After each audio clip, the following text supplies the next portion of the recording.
that. Tapping is clapping, sharing is caring, liking is loving. Join our team. Please subscribe. We have a subscriber goal today. We can hit that goal. We will do a drawing for some items from the merch store.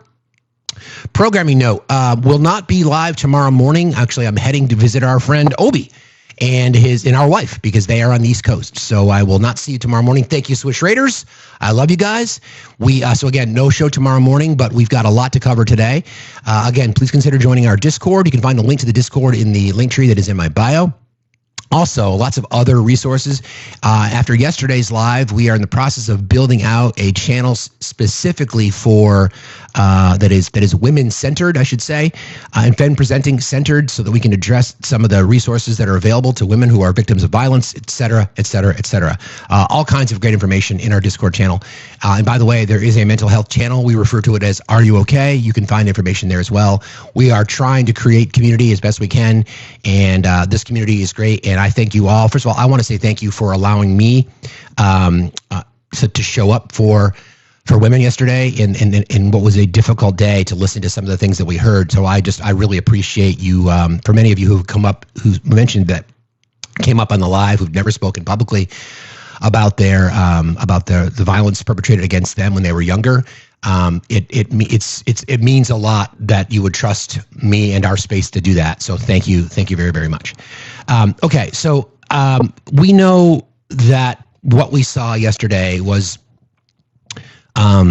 traumatic and inspiring on one side, with courageous women, survivors who were children when these things happened to them. We heard it. We heard their testimony. We heard them representing many other voices who have either been silenced or have not yet got the courage to step in front of a microphone, and that is entirely up to them. But what we saw yesterday were just incredibly brave women on one side. We saw a bipartisan effort to try to get transparency, full transparency. People like Marjorie Taylor Greene shaking hands with Ro Khanna, where you'd never see that, because as she said it, this should not be political. Marjorie Taylor Greene said it, this should not be political. And she's right. This is the easiest vote that any member of Congress would have. And I got thinking about this, right?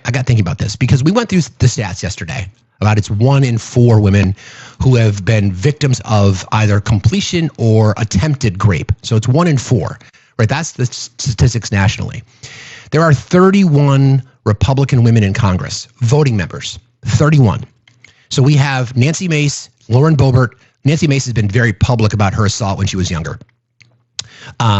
Nancy Mace, Lauren Boebert, and MTG. If we use the math, right? So there's 31 women who are Republicans in Congress currently. 1 in 4 would mean what? 7, 6.5 to 7. 7 would be, again, statistically speaking, would have been victims of and survivors of sexual violence. So if we use the math, that would mean 4 other additional Republican women in Congress are voting alongside people who are claiming what these women were talking about is a hoax. So I can't, I thought about that this morning. I'm just like, wait a second. If we're just using the maths, right? If we're just using the maths, statistically speaking, 7 of the Republican women in Congress, 6.5 to 7, 31, 25% of that, right? 7 of them would have been victims of sexual violence, which means that there are 4 Republican women who have to look themselves in the eyes today and align themselves with people who claim that this is a hoax. Because if you are supporting messaging from the top that says this is a hoax, then you're complicit in that as well. So I don't know if you are represented by one of those women. I don't know if you are just appalled by that statistic. That's something to keep in mind. By the way, in support of the channel here, we are crowdfunded. If you want to support the channel, you can do so. All my pay apps are at Cash App, PayPal, Venmo. It's all at Factsstillmatter. Thank you in advance. So then that got me thinking about that, right? You've heard that Mace changed her vote. No, she signed it. She signed the petition, so that's already been signed. I don't know if she can remove her signature, but she signed it. So whether she votes for it when it hits the House floor, we'll see. But she did sign the petition. So if she does that, then that tells you a lot, doesn't it? So we also know that there's been this big pressure campaign from the White House. Think about this. A pressure campaign from the White House pressuring other members of the Republican caucus in the House to not sign this document under the guise of we're already doing the work, right?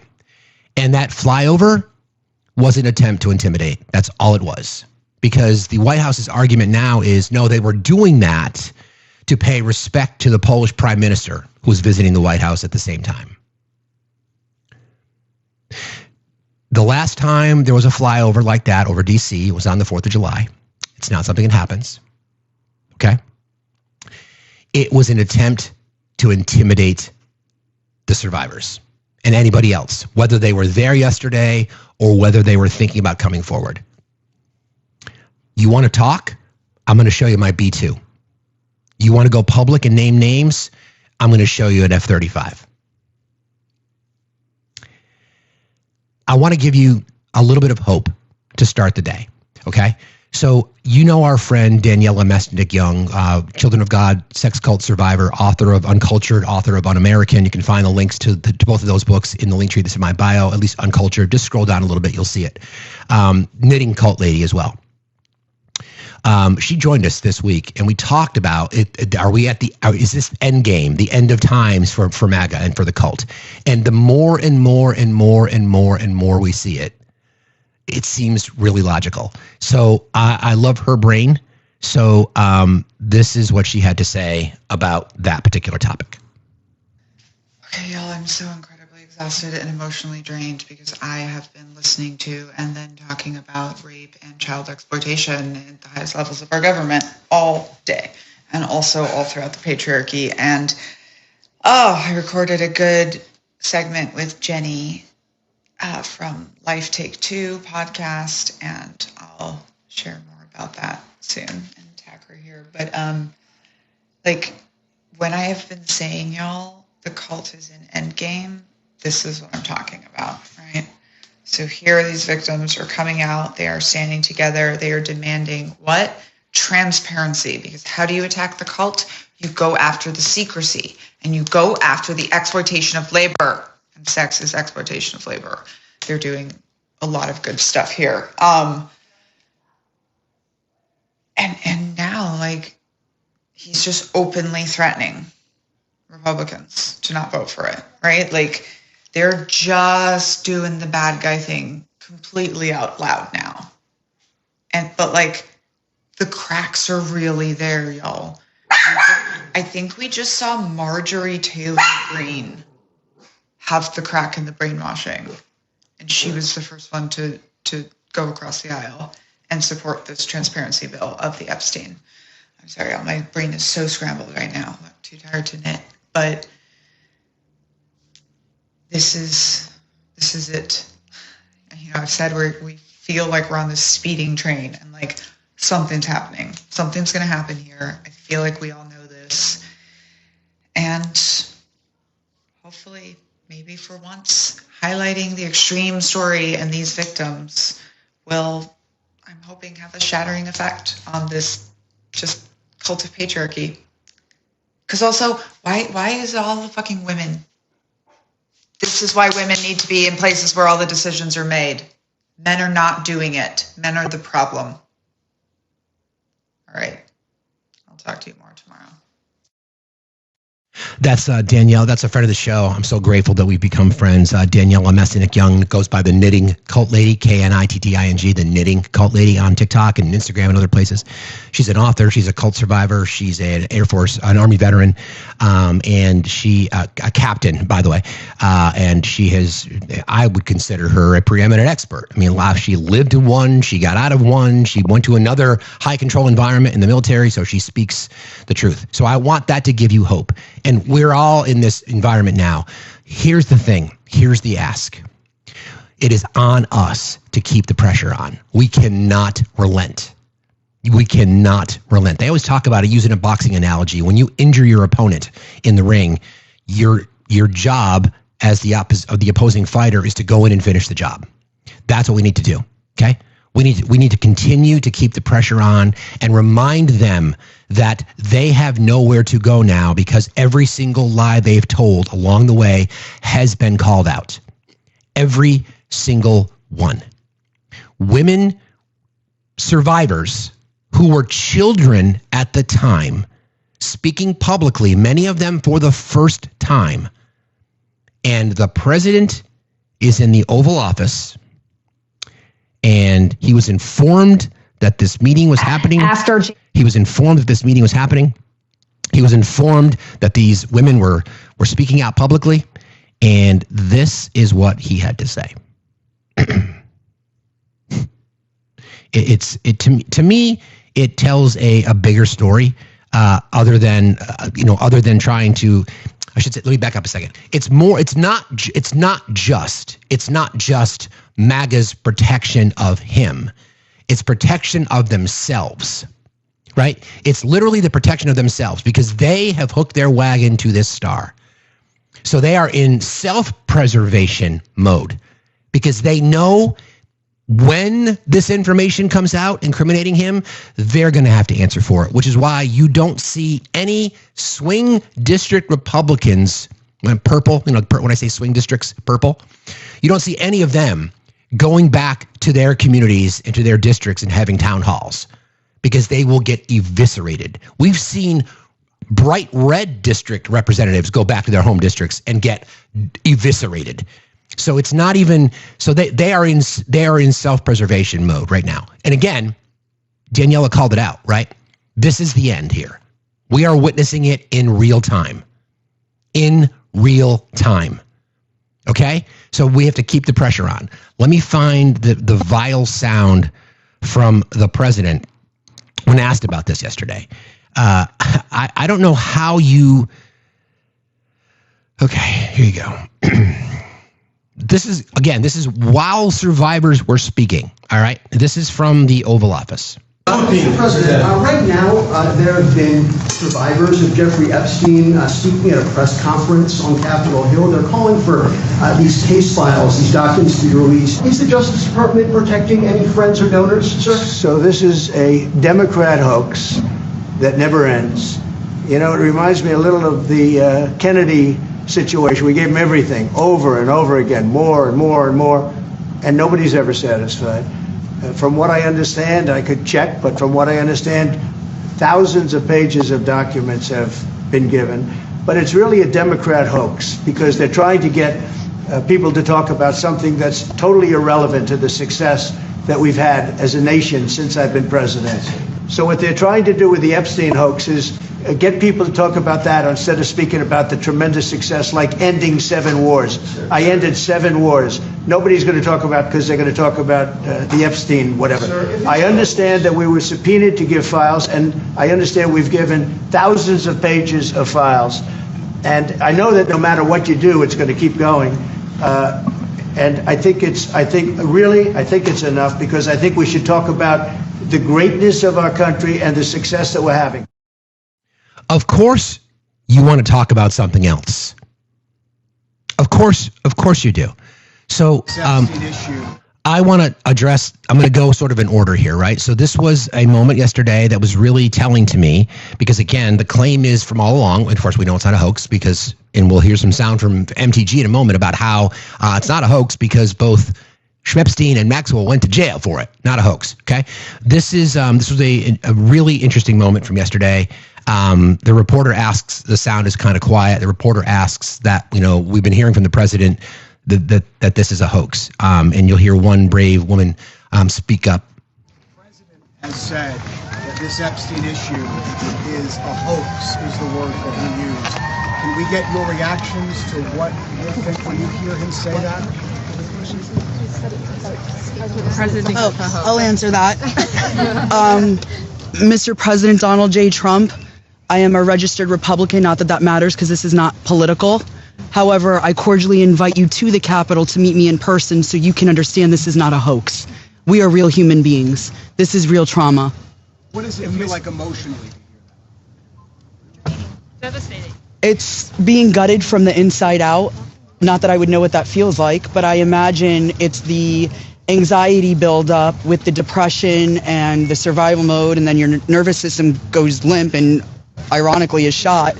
And it feels like you just want to explode inside because nobody, again, is understanding that this is a real situation.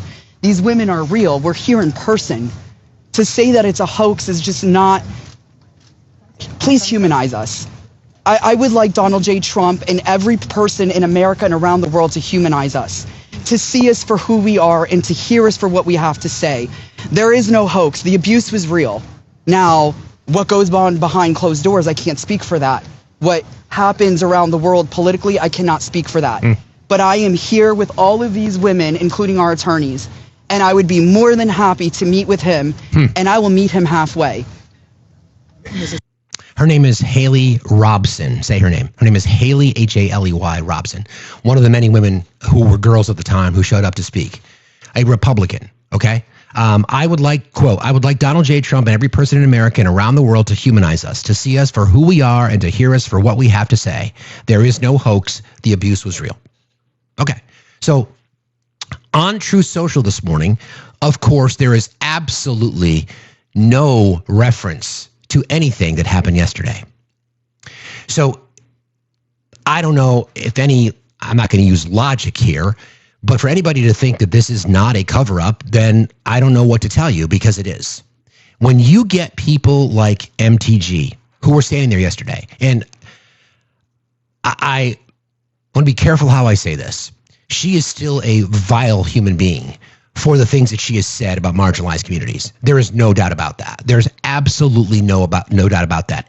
And, not but, and she did the right thing by signing this petition, because every other person should have. And you're right. By the way, when that press conference was happening yesterday, when those survivors were speaking out, telling their stories, proving once again that it was not a hoax, Fox didn't cover it. Newsmax didn't cover it. Shocker. Shocker. Because they don't want their base to see it. They don't want their base to put names and faces together with the claims of it being a hoax, because it contradicts everything, which is, again, why Daniela says this is the end. This is it. We are witnessing the end of the MAGA cult, in my opinion. Okay? In my opinion. For many, many reasons. But this one is so big because it destroys every single argument that they have had about going after the deep state. They are the deep state. About going after the corruption or the protection of the global cabal of P3Dophilia. This destroys that. Their attempt to try to claim that, first of all, let me back up a second. Because I don't sleep, woke up in the middle of the night, did the worst thing. I fall asleep with like some ambient noise, and when I get up, depending on what I'm doing, if I'm distracted, sometimes I'll grab my guitar, whatever it might be. Anyway, I grabbed my phone last night because I'm curious as to how the right's going to be reacting to this, the right on TikTok. So I've got an alternative account that allows me to go into some other MAGA accounts undercover. So I was just listening, and as is the case, oftentimes, and the right likes to say, "What all those lefties, you guys all pay for your followers." Listen. 1,000 people show up here every single day that I'm grateful for. I hope you come here because you enjoy the content. They get like 12 people when they're live, and 8 of them are on a panel. So maybe it's because their content is fucking shit, and maybe because they're fucking assholes why people don't want to sit there and watch. Anyway, the host was talking about how he basically made the claim. I know. Did you get your check, Toodle? Sorry, I'm a little bit late. A little bit behind, guys. A little bit behind. Good call. There were the host of this particular live with some names that I recognized, saying that the women that showed up there yesterday, who were girls, were paid actors. That's how desperate they are. That they were paid actors. Paid actors. And because they're just not very smart,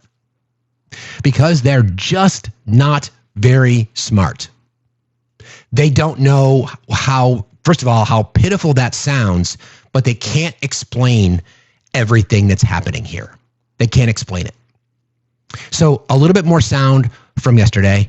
Some of these were just amazing statements. Let me start with this one. I made notes of all the names, and if I mispronounce any of them, or if I don't identify them correctly, I apologize. I'm not going to make a mistake. I'm just going to maybe not reference the name at all. I don't want to get it wrong. He was not just a serial predator. He was an international human trafficker. And many around him knew, many participated, and many profited. And yet he was protected. So I stand here today for every woman who has been silenced, exploited, and dismissed. We are not asking for pity. We are here demanding accountability, and I'm demanding justice. Congress must choose. Will you continue to protect predators, or will you finally protect survivors? Preach. And also, I would like to announce here today, us Epstein survivors have been discussing creating our own list. We know the names. Many of us were abused by them.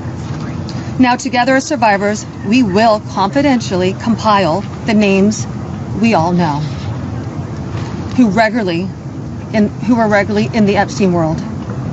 And it will be done by survivors and for survivors. No one else is involved.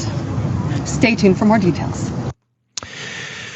So that was an amazing moment as far as I'm concerned. And in the way in which she said it, like it's going to be confidential. Think about why, right? They're not going to go public with all this right now because they are under threat. Many of these women testified yesterday that said they've been threatened.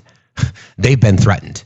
And again, go back to what I said earlier, okay, about how the B-2 bombers and the F-35s fly overhead, coincidentally, at the same time that they're having this press conference in a show of intimidation. That's all it was. And they stood there, and they watched it, and they participated in that shit, and here they are. We'll bring our own fucking list. We'll bring our own list. An amazing moment. It really was. And I was one of those that... And then let's play some sound for MTG. So she went on America's Voice, Real American News, and then again, a really revealing moment from her. So, like I said, she can be a vile human being, which she is, and she did the right thing. He called it a hoax while these women were speaking out, and they were saying, we're not a hoax. We're human beings. And I think we need to see something turn around there. And I'll say this, Eric. He can prove it's a hoax by releasing it. Let us decide if it's a hoax or not. I mean, I love everything they're doing. I'm MAGA through and through. Well, I just want to finish up on one thing. Yeah. It's not a hoax because Jeffrey Epstein is a convicted pedophile. That takes away the whole hoax things. It's not a hoax. It's not a lie. And on that note, Eric, every Republican should be able to sign on to this. And that's the real hoax, that they're afraid to sign on to it because somebody who is a real coward from one of the Trump admin officials came out and called this a hostile act against the Trump administration. And I take very big offense to that because I put my life and my fortune on the line fighting to get that man elected. And whoever said that has their job because of people like me that fought all the horrible Republicans that stabbed him in the back after January 6th. And I was one of those that fought on the front lines and said, no, he is the leader of our party. He is the president, and we're going to make him president again. Well, that coward attacked me and attacked anybody else and called it a hostile act. The hostile act was Jeffrey Epstein raping 14-year-old girls. That was the hostile act, and it's not a hoax. Hey, Taco Cat. Dude, all but 2 Democrats have signed it. Ro Khanna, the sponsor, it will be symbolic, and Dan Goldman, who wasn't in D.C. yesterday until late in the afternoon, he will sign it as well. Bud, you probably didn't know that, did you, Taco? Because you live in a world of fucking denial too. So miss me with your bullshit. You can look at it. You can go and see it. You can because you don't bother to look past your fat belly. You don't give a fuck. You don't fucking care. So if you want to come up in here with your fucking nonsense, get your shit together. Don't make yourself look more dumb than you already are. Bud, how many Democrats came out and said they would sign it? All of them. All 212. If you're the party that cares so much about protecting children, then why isn't every single member of your party signing it, bud? So miss me with your bullshit. Thanks for playing. Anyway, there's still two names. Rokana, who's the sponsor, it'll be symbolic. We're tracking it. We're the ones that are tracking it. We've got the list. You can look at it. You can see the signees, the signors. You can see it, okay? So, and now we've got this fight, right? We've got this fight. And by the way, a House resolution is open. So this is how this works. When you introduce a House resolution, it remains open for the duration of that congressional period. So a 2-year cycle. So if somebody introduces a piece of legislation on day one of the 118th or 119th Congress, it remains open until the next Congress is sworn in, unless the sponsors of the bill either pull it or it gets voted on. So that's how it works. All right? That's how it works. That's the process. So it will remain open. So it's not like if it's just because someone hasn't signed it now, which is where the pressure campaign starts. And I will remind people once again, 1 in 4 women are victims of violence of the worst kind, right? 1 in 4. There are 31 voting members, Republican women in Congress. 3 have signed: Nancy Mace, MTG, Lauren Boebert, which means 3 to 4 others, if we're talking 25%, likely have been assaulted based on the stats. And I don't know if they have. I'm just using maths. Based on the statistics, there's 4 other Republican women in the House that have likely been assaulted. Why have they not signed? We only need 2. You need 218. There's 216 signatures. We only need 2. So we'll see. We will see.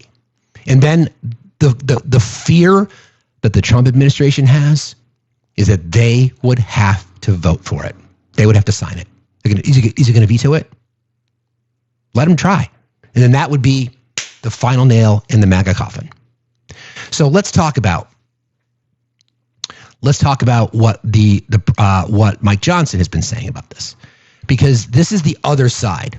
So we've got the oversight committee who subpoenaed information, and we're going to dunk on Pam Bondi in just a minute because she's just caught in another fucking lie.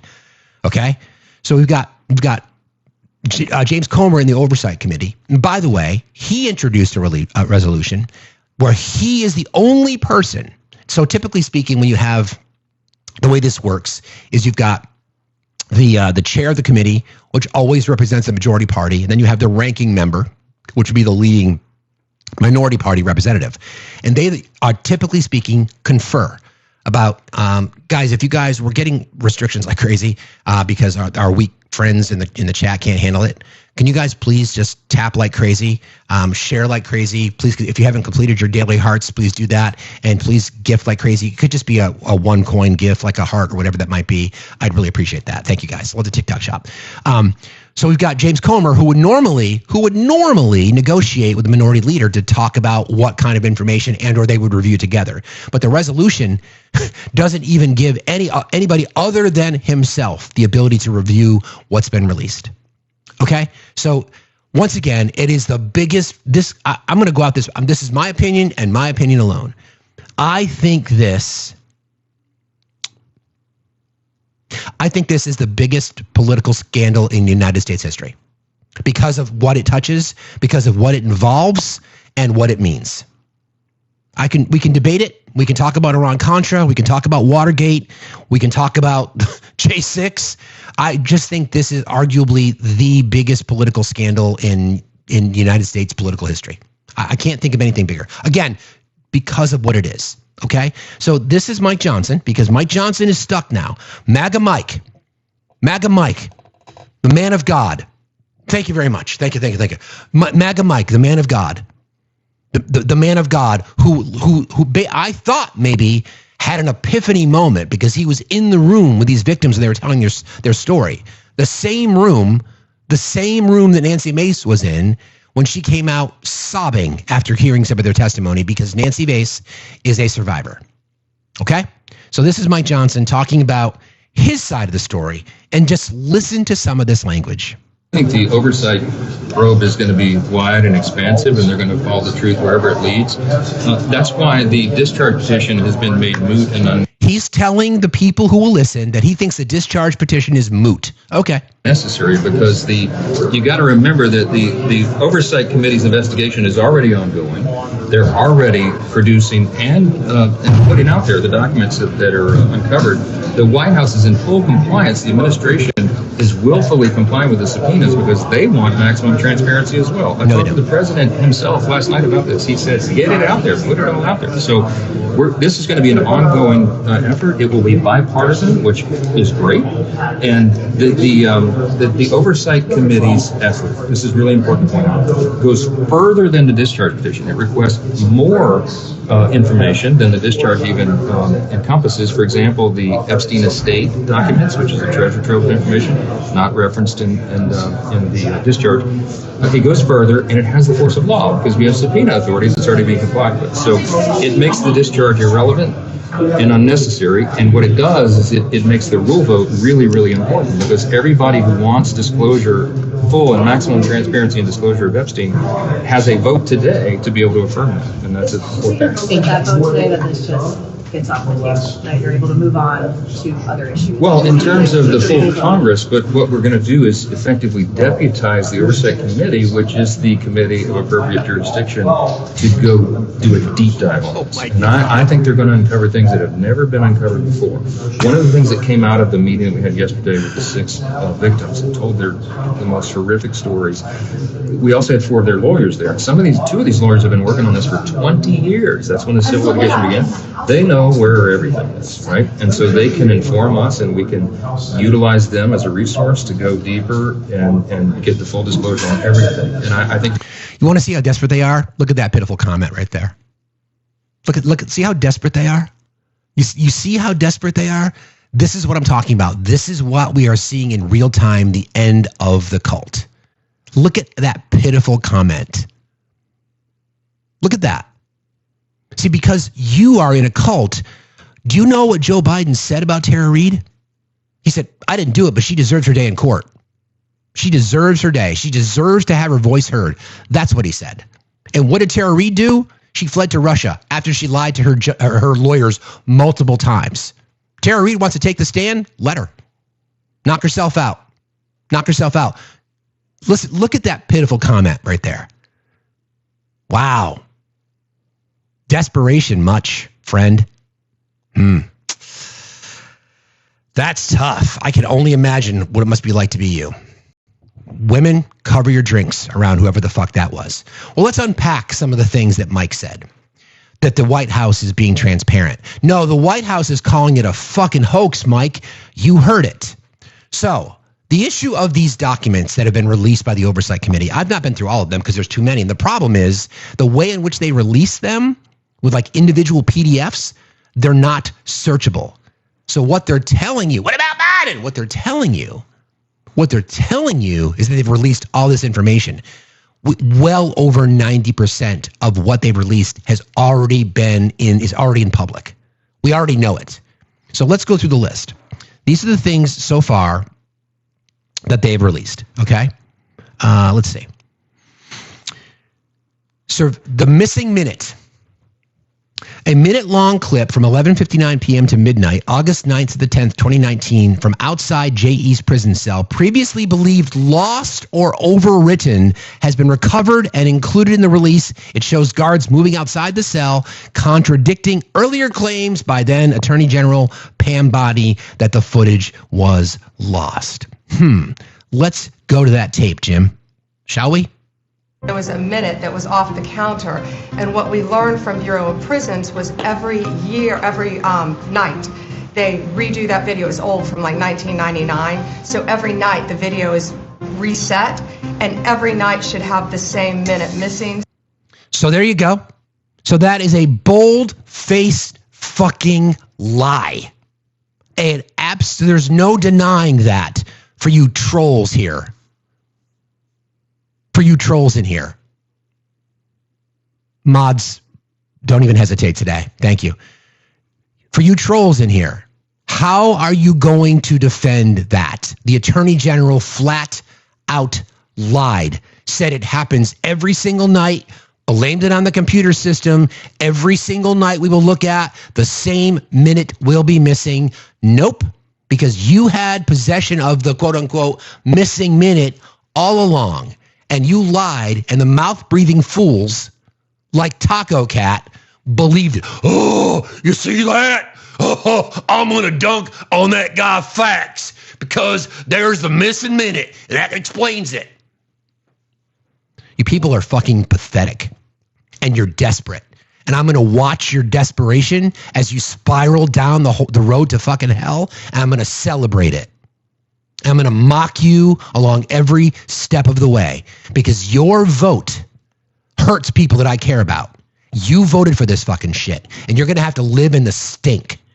And that's the reason that MAGA elected Republicans are so inclined to hook their wagon and doing everything they can to support Trump now, because they have the stink of MAGA on them too. They have the stink of MAGA on them too. They have the stink of MAGA on them too. If we have to turn off the comments, we will. I'm not gonna deal with that bullshit. It's just not gonna happen today. They are attempting to take the live down because they can't handle the truth. That's their goal. Let them. I don't care.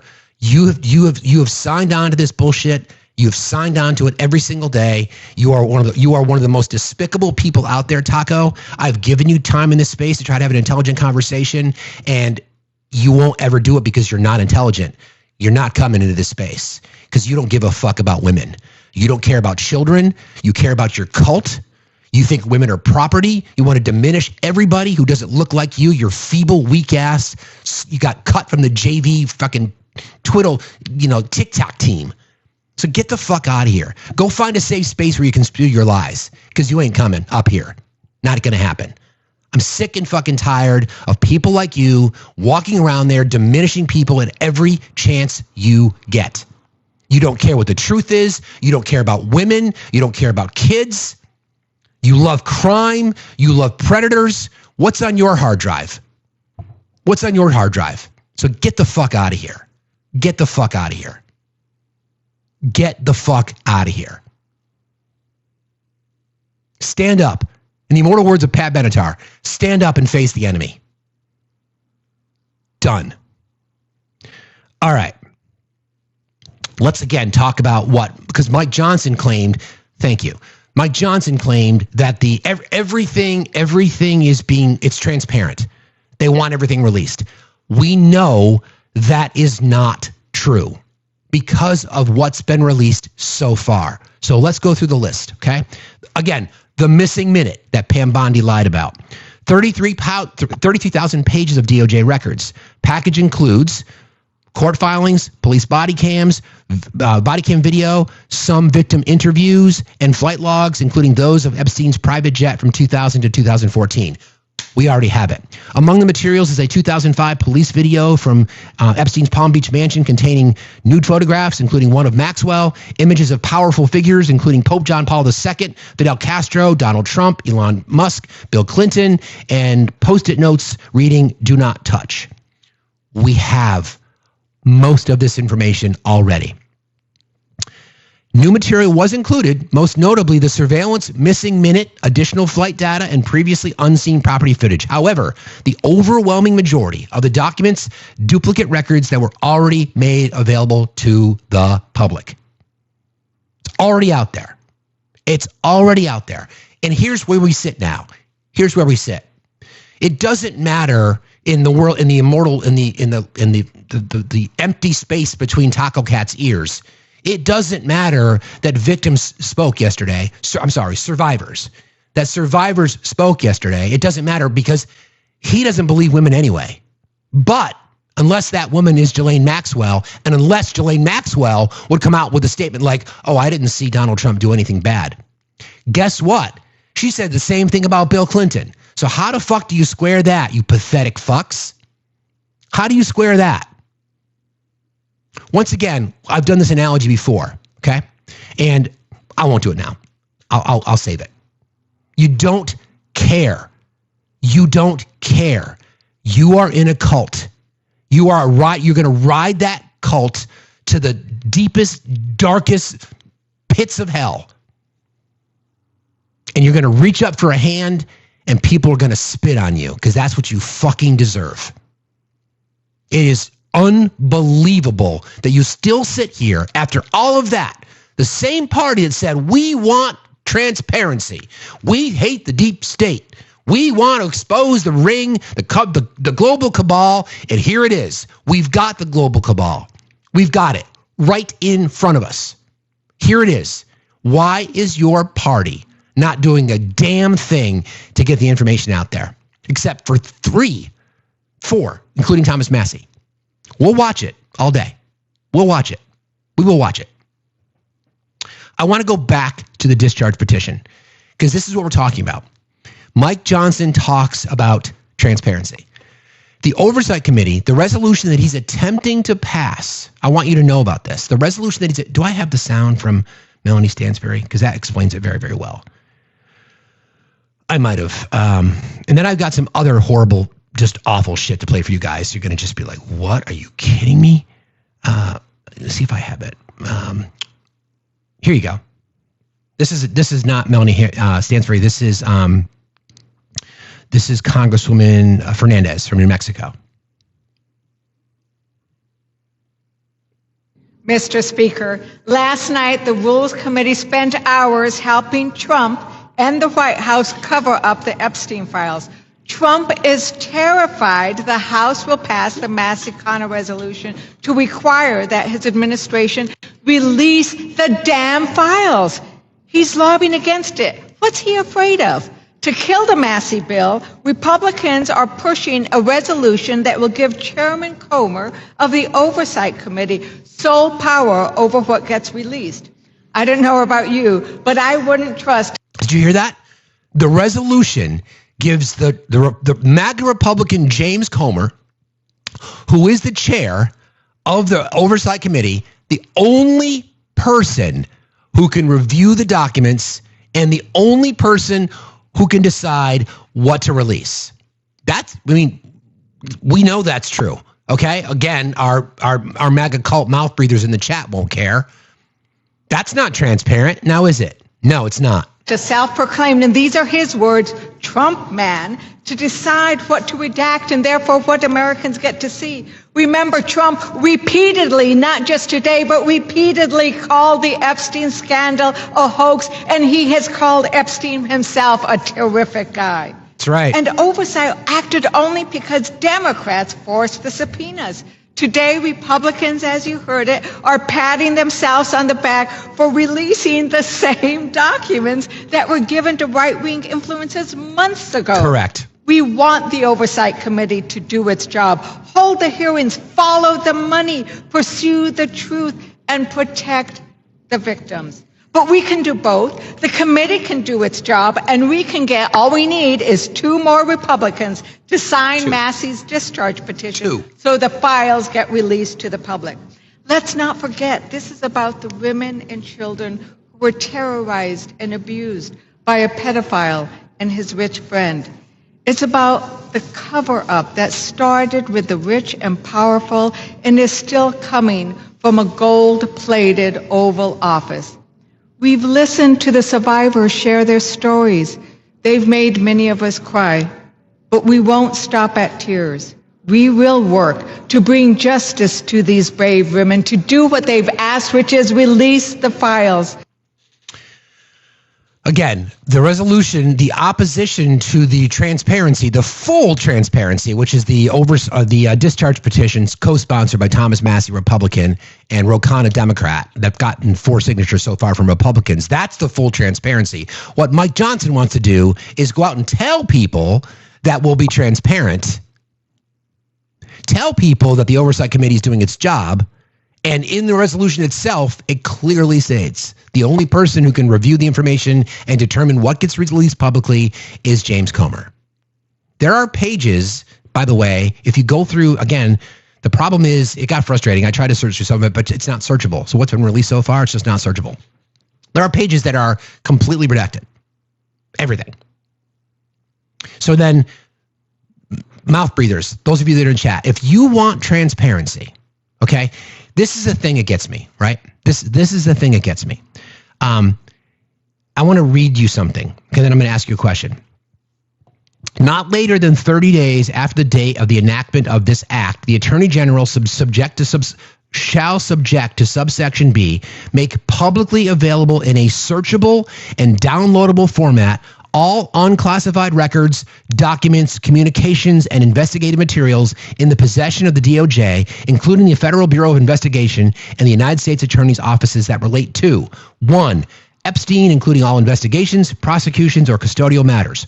2. Ghislaine Maxwell. 3. Flight logs, travel records, including but not limited to manifests, itineraries, pilot records, customs or immigration documentation for any aircraft, vessel, or vehicle owned, operated, or used by JE or any related entity. 4. Individuals, including government officials, named or referenced in connection with E's criminal activities, civil settlements, immunity or plea agreements, or investigatory proceedings. 5. Entities, corporate, nonprofit, academic, or governmental, with known or alleged ties to E, his trafficking, or financial networks. 6. Any immunity deals, non-prosecution agreements, plea bargains, or sealed settlements involving E or his associates. On that note, Alex Acosta will be testifying. I think it's the 19th of September, something to that effect. 7. Internal DOJ communications, including emails, memos, meeting notes concerning decisions to charge, not charge, investigate, or decline to investigate E or his associates.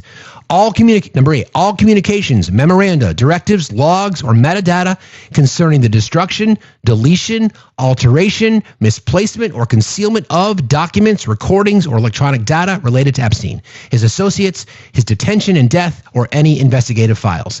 9, documentation of Epstein's detention or death, including incident reports, witness interviews, medical examiner files, autopsy reports, and written records detailing the circumstances and cause of death. Subset B, prohibited grounds for withholding. No record shall be withheld, delayed, or redacted on the basis of any of the following. 1, embarrassment, reputational harm, or political sensitivity, including to any government official, public figure, or foreign dignitary. Permitted withholdings. The Attorney General may withhold or redact the segregable portions of records that A, contain personally identifiable information of victims or victims' personal and medical files, and similar files that disclose of which the disclosure would constitute a clear, unwarranted invasion of personal privacy. B, depicts or contains child sexual abuse, CSAM, as defined under 18 U.S. Code 2256, and prohibited under 18 U.S. Code 2252, 2252A. C, would jeopardize an active federal investigation or ongoing prosecution, provided that with such withholding is narrowly tailored and temporary. D, depicts or contains images of death, physical abuse, or injury, or any person thereof, or contains information specifically authorized under criteria established by an executive order to be kept secret in the interest of national security or foreign policy. 2, all redactions must be accompanied by a written justification published in the Federal Register and submitted to Congress. 3, to the extent that any covered information would otherwise be redacted or withheld as classified information under this section, the Attorney General shall declassify that classified information to the maximum extent possible. A, if the AG makes a determination that covered information may not be classified and made available in a manner that protects the national security of the U.S., including methods or sources related to national security, the AG shall release an unclassified summary for each of the redacted or withheld classified information, and then all decisions to classify any covered information after July 1st of this year shall be published in the Federal Register and submitted to Congress, including the date of the classification. MAGA. Do you know what that is? Do you know what that is? Do you know? That would be transparency. That's the discharge petition. That's what you should want too. But no, you don't want that because you're in a fucking cult. And you're going to protect predators and not victims. You're going to protect the people who committed the crimes, the worst crimes imaginable. People who commit crimes against children in prison are at the bottom rung of the ladder. And you're protecting them. Period. You're protecting them. That is the discharge petition.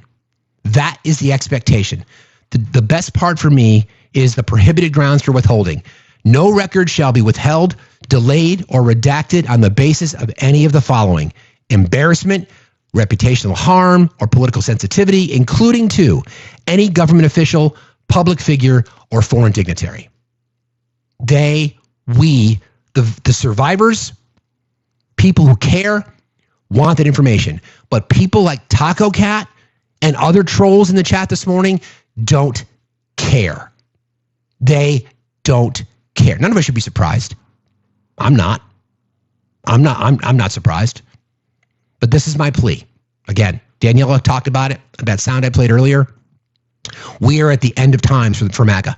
We are watching it crumble around us because they are lying in an attempt to protect predators, people who have committed crimes against children. That's what they are covering up. They're not covering up, well, they do a fine job attempting to cover up all the corruption in the White House, financial corruption. That's one thing. This is the worst of the worst. And the president that they voted for, the guy that they claim is the greatest, is a servant of God, is on the fucking list. They named names yesterday. We know that. We know that. And you all come in here, again, I'm past blaming Trump. He is who he is. It's people like Taco Cat and complete just monsters like that. They're the ones to blame. They're the ones that still support it. We want that discharge petition signed. We will have every Democrat, and we have 4 Republicans now. We need 2 more. So if you are represented by one of the Republican women who's currently serving Congress, if you are represented by them, what are you going to do today? Focus on them. We will try to get maybe the mod team can do a little bit of work for us. They do a lot for me every single day. There's 31 voting members who are Republican women. We know that Nancy Mace, Lauren Boebert, and MTG have all voted for it. So that means there's 28 left. Who are they? We'll get names for you, and we'll post it in the Discord. Okay? We'll get the names. We'll find out who they are, right? We'll find out who they are, and we will be asking you to reach out in kind. It's not about a vote, it's about a signature. They're voting members. They just need to sign the petition. So just to back up a second, what a discharge petition is, it gives the power to any member of the House. If they could gather enough votes to surpass the majority, which is 218 in this case. So 218 signatures on a petition, right? Laura Loomer, Anna Paulina Luna, those are 2 that we know of. Claudia Tenney, Victoria Fox, is it Virginia Fox? Those are some names that we know, right? The discharge petition, if you get 218 names, signatures, then the speaker can't control the agenda because the way the House operates, the Speaker of the House, Mike Johnson in this case, sets the schedule. The Speaker's job is to determine they count the votes. You have what's called a whip. You have a majority whip and a minority whip, and their job is to count votes, right?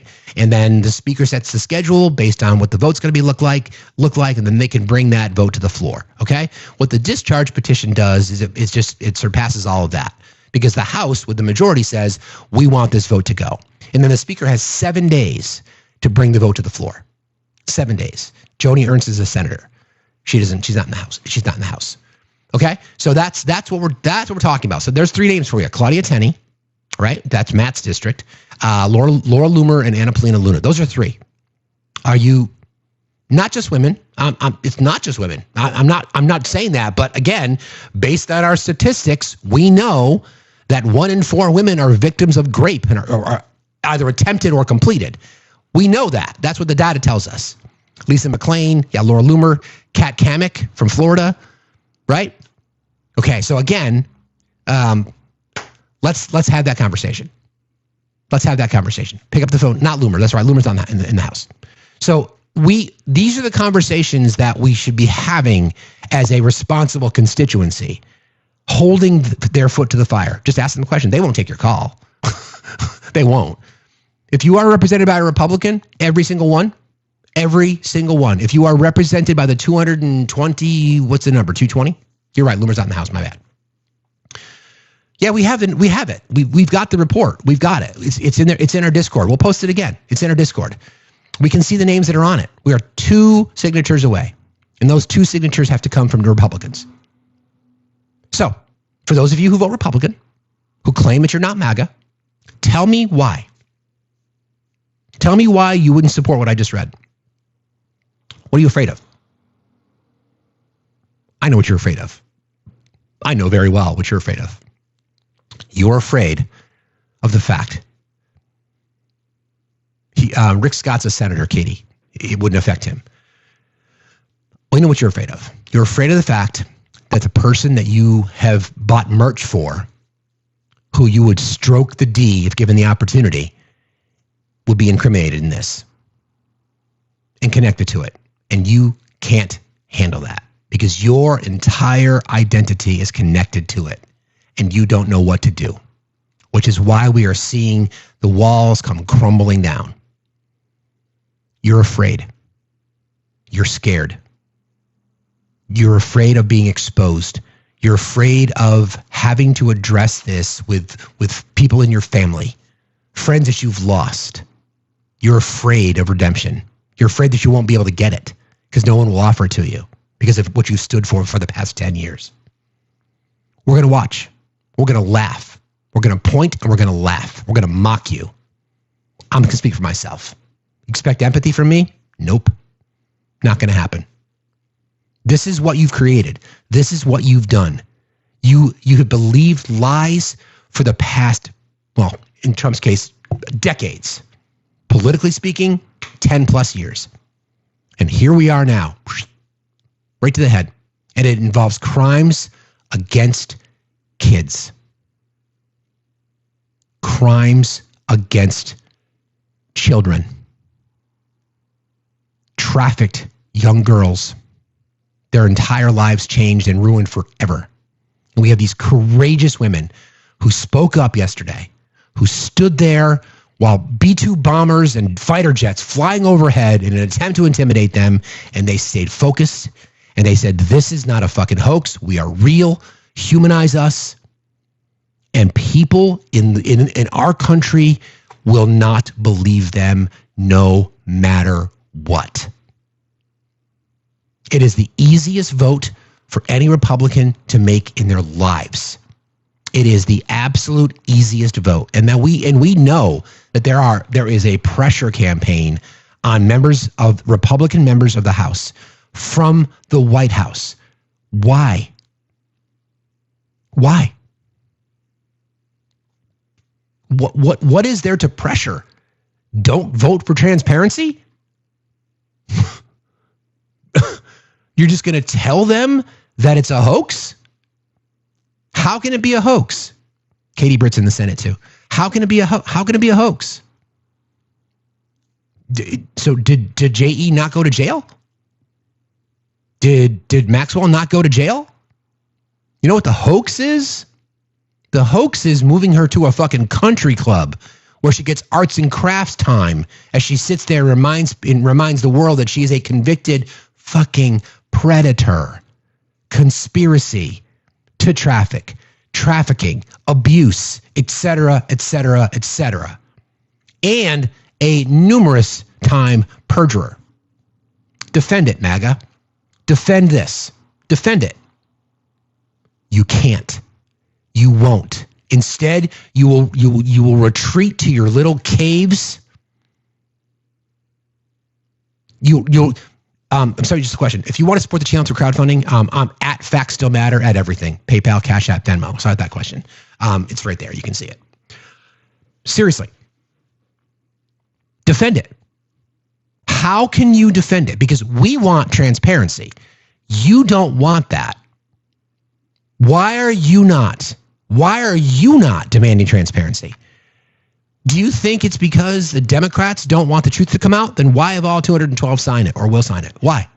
Why am I sitting here right now, every single day in front of 1,000 people, whatever it is, saying, I don't give a fuck who's on the list. Don't fucking care. I don't give a shit. I want all of them held accountable. I want justice for what we saw yesterday. That's what I want. Can't you say that? No, you can't. Because your world, the wave of lies, deceit, deception, corruption, predatory behavior, disinformation and propaganda is about to crash over your head. And you don't know what to do. And I'm not going to be there to give you a hand. Not going to happen. So I just want to check in on that list to see if we have any more movement.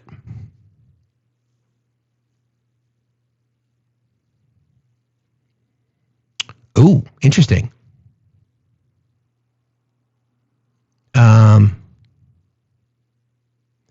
So the House approved a symbolic measure that would affirm the House Oversight and Government Reform Committee's investigation into the handling of the case involving J.E. The measure, included as a House rule that cleared in a 212 to 208 vote, has no practical implications at all, as the Oversight Panel is free to continue its probe without any further action on the floor. However, the House GOP leadership has been touting the investigation as a better alternative to Thomas Massey's controversial legislation. Controversial? It's not controversial. That would compel the release of all materials in the Epstein case in 30 days. And they're going to run around and saying, oh, aren't we great? See, we really care about transparency. I will flip the script on you right now, MAGA, right? I'm going to flip the script on you. If Barack Obama's name was connected in the same way that Donald Trump's name is connected, and a discharge resolution was introduced, you would be demanding that everybody signed it. The exact same language, the exact same criteria, the exact same rules, the exact same specifics, everything. Everything that I just read to you. Everything that I just read to you. Insert Barack Obama instead of Donald Trump. Barack Obama referred to Jeffrey Epstein as a great guy. Barack Obama said that Jeffrey Epstein had taste in beautiful women, many of them young. That Barack Obama was seen dancing with Jeffrey Epstein at Mar-a-Lago or at his apartment in Chicago. You guys would be losing your fucking shit. Because your right-wing echo chamber would be telling you how horrible this is. Why did Fox not cover that presser yesterday? Why? Why do they not cover it? You know why? Because they don't want you to see the faces of people who've been abused. Because you know what? A lot of you fucks are probably abusers too. You know how I know that? Because there are people in the world like this guy. I'm going to play some sound to you. This gentleman's name is Alex Hormozi. If anybody knows who he is he's the kind of person that walks around saying that we should be protecting children. This guy's got millions of followers. If anybody knows who represents him, I would love to sit in a room one-on-one with him and absolutely destroy eating his lunch. This is what he had to say. Talking about, cultural changes. Trigger warnings.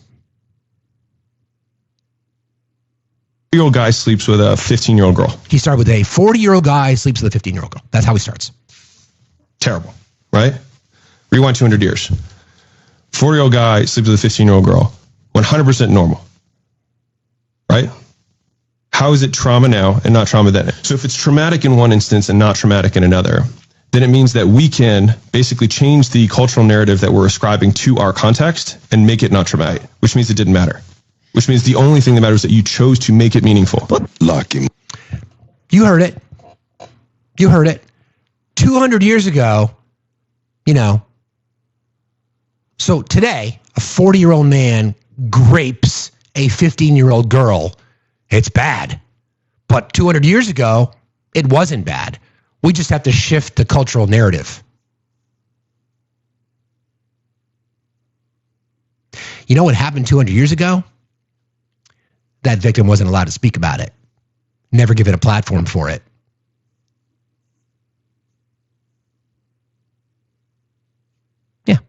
Listen to that again. MAGA, listen to this again. 3-year-old guy sleeps with a 15-year-old girl. Terrible, right? Rewind 200 years. 40-year-old guy sleeps with a 15-year-old girl. 100% normal, right? How is it trauma now and not trauma then? So if it's traumatic in one instance and not traumatic in another, then it means that we can basically change the cultural narrative that I'm going to stop it there. It's traumatic now, but it wasn't traumatic then. Somebody said this in the comments again, because you guys are the smarter chat on TikTok. They are attempting to normalize this. Exactly. They are attempting to normalize it. They are attempting to say, you know, we've just gotten a little too culturally sensitive, and you know, what's the big deal? 200 years ago, well, never mind, not reported, no one said a word.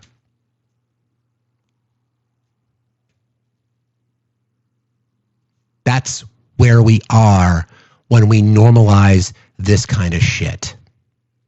That's where we are when the President of the United States, who is deeply connected to this, survivors yesterday dropping names, Clinton, Trump, dropping names, that was not accidental. That was intentional. The President of the United States uses his toys like B-2 bombers and F-35s to just fly overhead.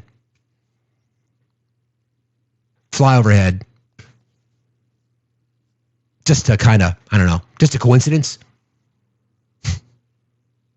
You're right, Lord. MAGA wants to move the clock back to those days when they could just grape young girls and have it be culturally accepted. How else did you explain it? That's his argument. We can basically change the cultural narrative that it's basically fine now. That's what they want. That's what they want. You people can't defend it. Instead, what about Biden? Tara Reid. What did Joe Biden say about Tara Reid? I didn't do it, but she deserves her day in court. What did Tara Reid do? She heard two separate, I think it's two, it might even be three. She lied numerous times. Her story changed numerous times to the point where her attorneys had to fire her for perjury. What did she do? Where did she go? She went to Russia. She wants to come back now and testify? She should. Why didn't she? Joe Biden said, I didn't do it, but she deserves her day in court. Let her speak. That's what transparency looks like. What about Biden? What about Biden?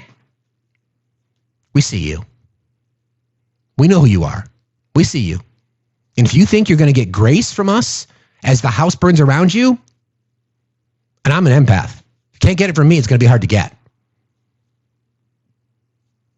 You keep telling yourself that. You keep telling yourself that you're the party of transparency. You keep telling yourself that you're pro-life fucks, that you guys are the ones who really care. You're the same people that would vote for capital punishment, you pro-life people. You're the same people that will vote to tell women what to do with their bodies. This whole thing now that's happening in Florida, as it relates, in case you hadn't heard, the Surgeon General in Florida is now eliminating all vaccine mandates. All of them. And then another beautiful right-wing narrative, a wonderful narrative that they ran on was, I don't want to be told what to do. Are you people that stupid to understand that what the Surgeon General is doing in Florida is telling people what they can and can't do? Do you get it? Do you understand? So I did a little bit of research for you, because that's why I'm here. So the vaccine mandates, and I'll be careful how I navigate through this. So during the Biden administration, the federal government announced sweeping federal mandates that required all federal executive branch employees and federal contractors to be vaxxed. Through OSHA, tried to require private businesses, they tried to require private businesses with 100 plus employees to mandate vaccines or weekly testing. Supreme Court blocked it in January 2022. Never went into place. The federal government, you are an employee of. the federal government. Just like any place that you work, your job has rules. Can you smoke at your desk? Likely not. Some companies have more strict rules. Some companies have dress codes. Some people say you can't cook fish in the microwave. We've all been there. If you ever worked in an office, there are rules. Every time you accept a job, you either abide by the rules or you don't. It is your choice. If you don't want to abide by the rules, then you're gone. And I find it hilarious that some of you MAGA indoctrinated people who decided to put their, raise their hand and take the oath, you guys are government issue. You will literally are government property. You do what you're told to do. You've got all kinds of vaccines running through your system, but all of a sudden C-19 became the one that was controversial. You know why? Because you allowed it to be.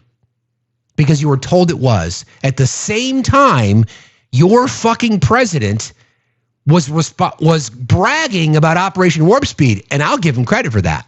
The fact that we were able to get through a lot of regulations to address a public health issue, I'll give him credit for that. He took the shot. So what, again, because you guys are such fucking cowards, the limpest dicks I've ever seen, you're afraid of fucking paper masks and a little needle. Aw, you tough guys. Aw. So now the Surgeon General in Florida is bragging about getting rid of measles vax, polio, pertussis. I mean, do you understand that it's not just radical leftists who believe in food for kids? It's not just us that get vaccinated. You understand that, right? It's not just our children that would be exposed to these diseases. Do you understand how science works? Do you understand that the reason that diseases in our country get eradicated? It's because of science and because of vaccines and because of progress in the medical community. Do you get it? Do you not care? We know you're a bunch of limp dicks, that you're the biggest fucking cowards I've ever seen in my life. It's pitiful. It's pitiful how soft you are. It's pitiful how soft you are. You're afraid of what? Because you've been told to be? People are going to lose their lives, proving once again that you don't give a shit about children. There are millions of Americans, millions, if not tens of millions of Americans who have immunocompromised individuals in their family, including yours truly. So now, in Florida, right, those people are all subjected to viruses that could easily be prevented by getting a vax. Because you guys, all you think about is in terms of C-19. Oh, the big scary COVID. That's all you think about. You don't think about everything else. Instead, you want to take RFK's word for it. His rules and regs in Texas, by the way, what did we see? As soon as they stopped, as soon as they started talking about rhetorical bullshit in Texas, we see measles increase. Why do you think that is? Your kids are going to die. Innocent children in Florida are going to lose their lives because of stuff like this, including some of your kids. You don't have a big safety net around your house to protect you.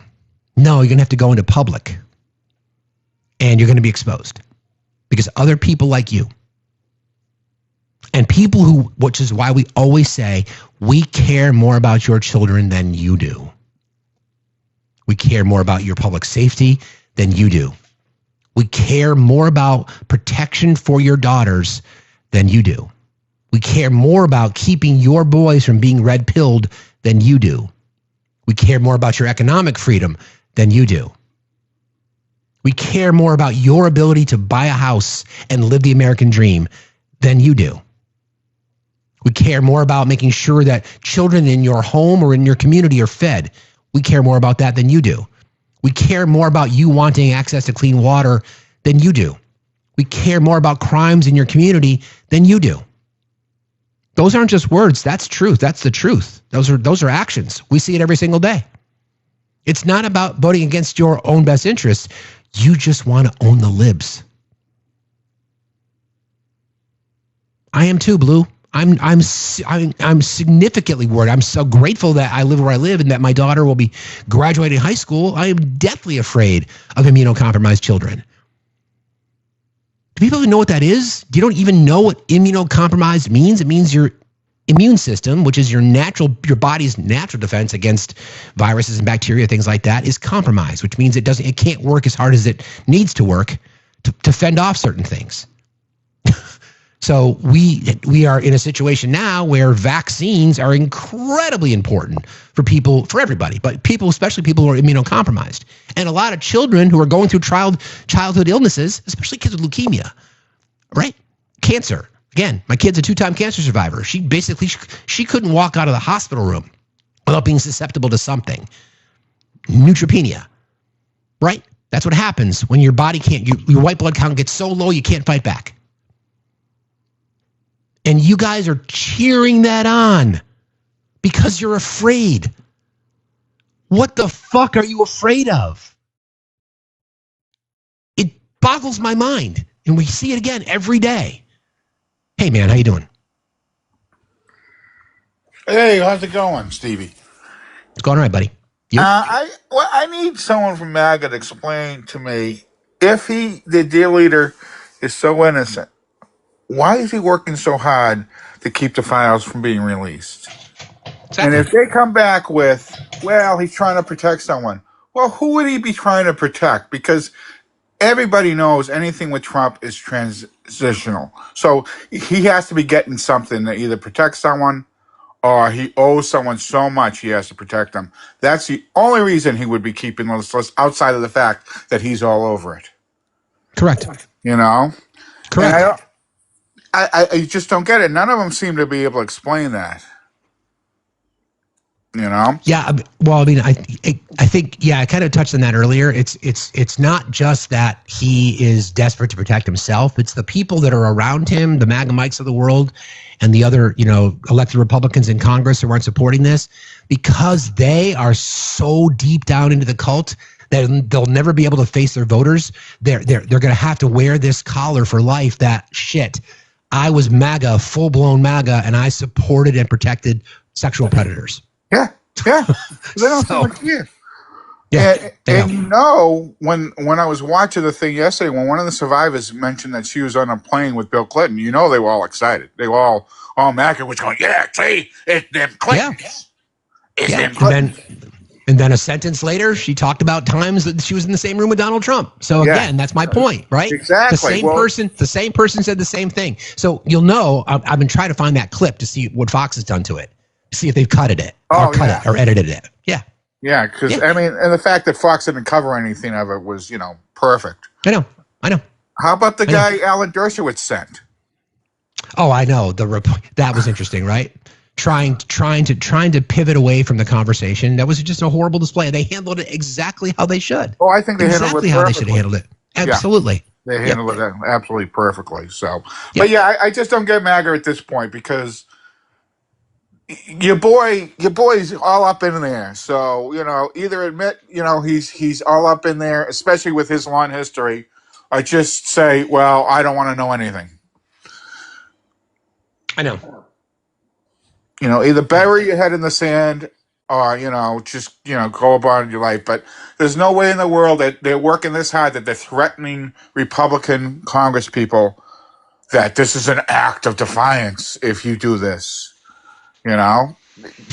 Well, I mean, to call it to call it an assault, Ryan, thank you, brother. I saw that. I appreciate you, bud.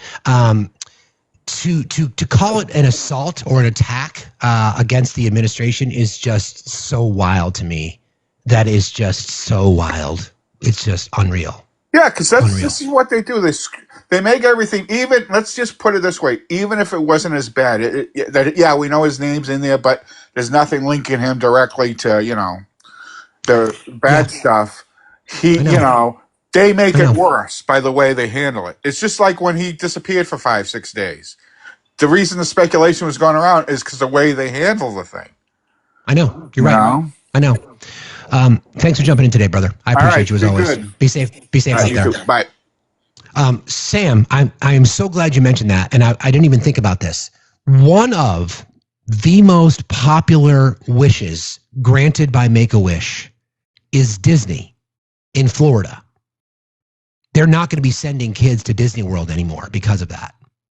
I can tell you right now. I've been a recipient. My daughter was a recipient of a Make-A-Wish gift. And there is a thorough process that they go through. They communicate with the activity, whether it be the resort or whatever that might be. So last time I checked, children who are not political of MAGA parents still get sick, still get really ill, still deal with life-threatening diseases. Many of them lose their lives. I work with Make-A-Wish in my state. I do a lot of work with them. I know what these things mean to families. I know, I've seen it firsthand, that a kid is on death's door and they get their wish. And it is a moment in their life. My daughter calls it a golden memory. Disney is one of the top destinations for Make-A-Wish gifts. Think about that. And people, I saw some of that press conference, they were cheering it on. Yahoo! Let's go! Kids getting sick everywhere! Woohoo! So y'all don't think. The statement from the Surgeon General is saying, because your body is ordained to you by God. God should decide. Well, last time I checked, your God gives kids bone cancer. If that's how it's supposed to work, right? If that's how it's supposed to work, maybe. Preventable diseases. Mommy and Daddy, I'd like to go to Disney World. Sweetie, we can't. Well, why not? If it's a Make-A-Wish, well, we can't because people in Florida don't give a fuck about your health. That's so sad, Mommy and Daddy. I can guarantee you, Make-A-Wish will go public with information like this. I can guarantee it. They're not political, but they'll just tell people. Seriously. I mean, that's real. Thank you, Sam, for bringing that up. I mean, that is a consequence. Do people not have infectious diseases in Florida? Yeah. Do people not have life-threatening illnesses in Florida? I think last time I checked, there's quite a lot of snowbirds who live down there. Well, we know that the Villages, which is a high-traffic Republican area, bunch of people that are of retirement age, they have higher incidences of STD of any community everywhere. I mean, they're getting busy down there. Well, STDs, you have to be able to present a vaccine, but what's next? What's next? Antibiotics? Okay, so again, MAGA, you conspiracy theorists regarding your vaccines, right? Understand there are consequences. Understand there's impacts. Shriners Children's Hospital, another example. Shriners Children's Hospital in Florida. Thank you for that, Novia. Yeah, another example. This is real. This is not a game. These are people's lives we're talking about. And you guys are cheering it on? Why? Do you ever think about that? See, and again, I always come back to this. See, people who care, people who genuinely care, like I said, people on the left, ideological left, the people on the ideological left care more about your own children's safety than you do, which is proof positive in a case like this. You are only thinking about yourselves, MAGA, anti-vaxxers. You are literally only thinking about yourself. That's it. That means I don't have to get the measles shot. That means I don't have to get polio shots. That means I don't have to do this. See, people on the left, we consider the whole. You consider the individual. We vote for others. You vote for yourself. Your ideology is based on selfishness. I got to protect mine. I'm like, I got to protect everybody. Which goes back to this thing that I said before. There's 100 people standing in front of a person on the left, right? And we want to make sure that every person is fed, even if one person might not need it. On the right, there could be 100 people in front of you, and you won't feed any of them in case one person doesn't deserve it.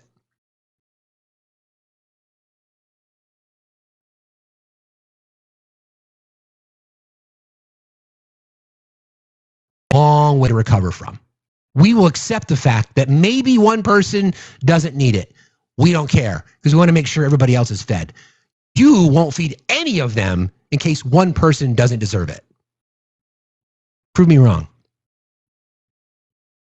No fear. It's a great question. Why did Trump cooperate in 2009 and not now? It's a great question, right? It's a great question because it was in the middle of it then. Made it a little bit easier to cooperate, but we don't know what the cooperation was, and the attorney was sort of alluded to that as well. Now he was cooperating. He said he would cooperate. Sure, cool. What's that cooperation look like? Where do we get it from, and how? This is not. We're talking about people's lives here, life and death. And last time I checked, cancer doesn't give a fuck who you vote for. Hi, Jen. Good morning. How are you? I'm okay. How are you? It's been rough. I'm a survivor, so it was intense yesterday. But I was very interested in your the whole vaccine thing because I'm a trauma ICU nurse. I've been a trauma ICU nurse for 15 years, and I'm almost done with my master's to be a nurse practitioner. And it really saddens me because we're the ones that have to pick up the pieces when these dumb decisions are made, right? Exactly. And what I think a lot of people don't understand, Steve, is that viruses are live organisms that mutate. And that the more that people don't get vaccinated and catch these viruses, the more chance it has to mutate into a new virus. The reason that we don't see polio in the United States is because all the people got vaccinated, so it didn't give it a chance to mutate, right? But if you start bringing it back, and it'll mutate again and mutate again. It's why you see avian influenza moving from chickens to pigs to cows, and the next one is cows to humans, right? And that's because it does this antigenic shift and drift. Change, and a shift is a massive change in the DNA. And that's what we saw with C19, right? And the reason we have C19 still going around is because people refuse to get vaccinated. And so it gives an opportunity for the virus to constantly mutate and mutate, where you hear them saying new variants, it's a new variant. It's a new variant because you people won't get vaccinated. Correct. Right? If everybody got vaccinated, it would. I just also want to remind everybody that in 2019, RFK was responsible for 83 unalivings in America Samoa because he went there when there was a huge vaccine denial movement in America Samoa because 2 babies had a bad reaction because of something that they mixed with the MMR vaccine that was the wrong admixture. 83 children unalived from measles because of what RFK said to them. I mean, he's just so bad that the West Coast, California, Washington, and Oregon are making the West Coast Health Alliance to have their own vaccine recommendations and mandates for the West Coast. Because we just don't care what he says because we know he's a quack. He is. Yeah, the head of our public health policy in our country, and he's a complete quack. He's a quack. He's a total quack. And as much as he said this immunization panel that's at the CDC that makes the recommendations for all Americans, that he wants fired, them to basically, be neutral. Right? Yeah, he wants them to be neutral. They have to have no interest in Pfizer or all these other companies. Well, he fired them all and put in all his conspiracy theorist friends. Yep. Yep. I mean, this is real life. This is real life. This is the same people, and this is a funny conundrum that they find themselves in, right? Don't tell me what I can and can't do with my body. Okay, then why are you telling other people to do what they can or can't do with their body? If you don't want to take the shot, that's up to you. But now you're going to deny other people making that decision for themselves? And I hope the Make-A-Wish thing and the Shriners Hospital thing and whatever else resonates. Because you're going to tell your kid, here's a scenario for you, all right? You got your MAGA hat on and your child, which I hope never happens. I don't care about the parents. I hope none of your children ever experience a public health emergency, or I say an infectious disease or a life-threatening illness. Having gone through it twice, I don't wish that on anybody. Let's be clear. So a conversation when your kid is diagnosed with leukemia or something really, really bad, and you are in Florida or you are in Texas or you are in wherever you are, and your kid wants to go to Disney World, and Make-A-Wish is going to say you can't because they don't support vaccines in that state. Good luck having that conversation. I guarantee you won't be honest. You won't tell them why. So when they grow up later, they'll find out, wait a second, I voted for a party. My parents voted for a party that denied me an opportunity to do my Make-A-Wish trip. Good luck with that. This is what you guys don't think about. This is what you don't think about. You think about yourselves. You think about these things as wins. Oh, sweet. What state's next? You don't think it through. All we are asking once in a while is to say, okay, this could be extremely harmful to my children or people in my family who are immunocompromised or susceptible to disease. Just think about that. If you don't want to do it, that's your fucking problem. That's your stupid problem. But what about your kids? You literally tell us every single day that you'll do everything to protect your kids except give up your firearms. We know that. But this is public health. This is public health. Vaccines don't cause autism. It's not a controversy. Okay? Stop with your bullshit. Protect your fucking kids. Stop being such limp dicks and grow up. Sorry, Jen. Oh, no, you're good. But, and you are correct. I hope there's nobody's children that ever experience a serious medical complication or problem. But I just want to remind people that people have autoimmune diseases, right? And they have asthma. And they don't think about that as like a serious medical condition. But what we use to treat these is an immune suppressant, because an autoimmune disease is your immune system going out of control. And we have to use a medication to reduce the immune activity, which in turn reduces your immune system so you can't fight off infections, bacterial and viral. And we're talking about psoriasis. If your kids have bad psoriasis, your kid is going to be immunosuppressed. Correct. If you're, rheumatoid arthritis, Crohn's disease, asthma, people take high-dose steroids for their asthma. People take steroids for their COPD. People take steroids for all kinds of things. You can get mono, right? Yeah. Kids with diabetes type 1, they are also susceptible to a lot of infections.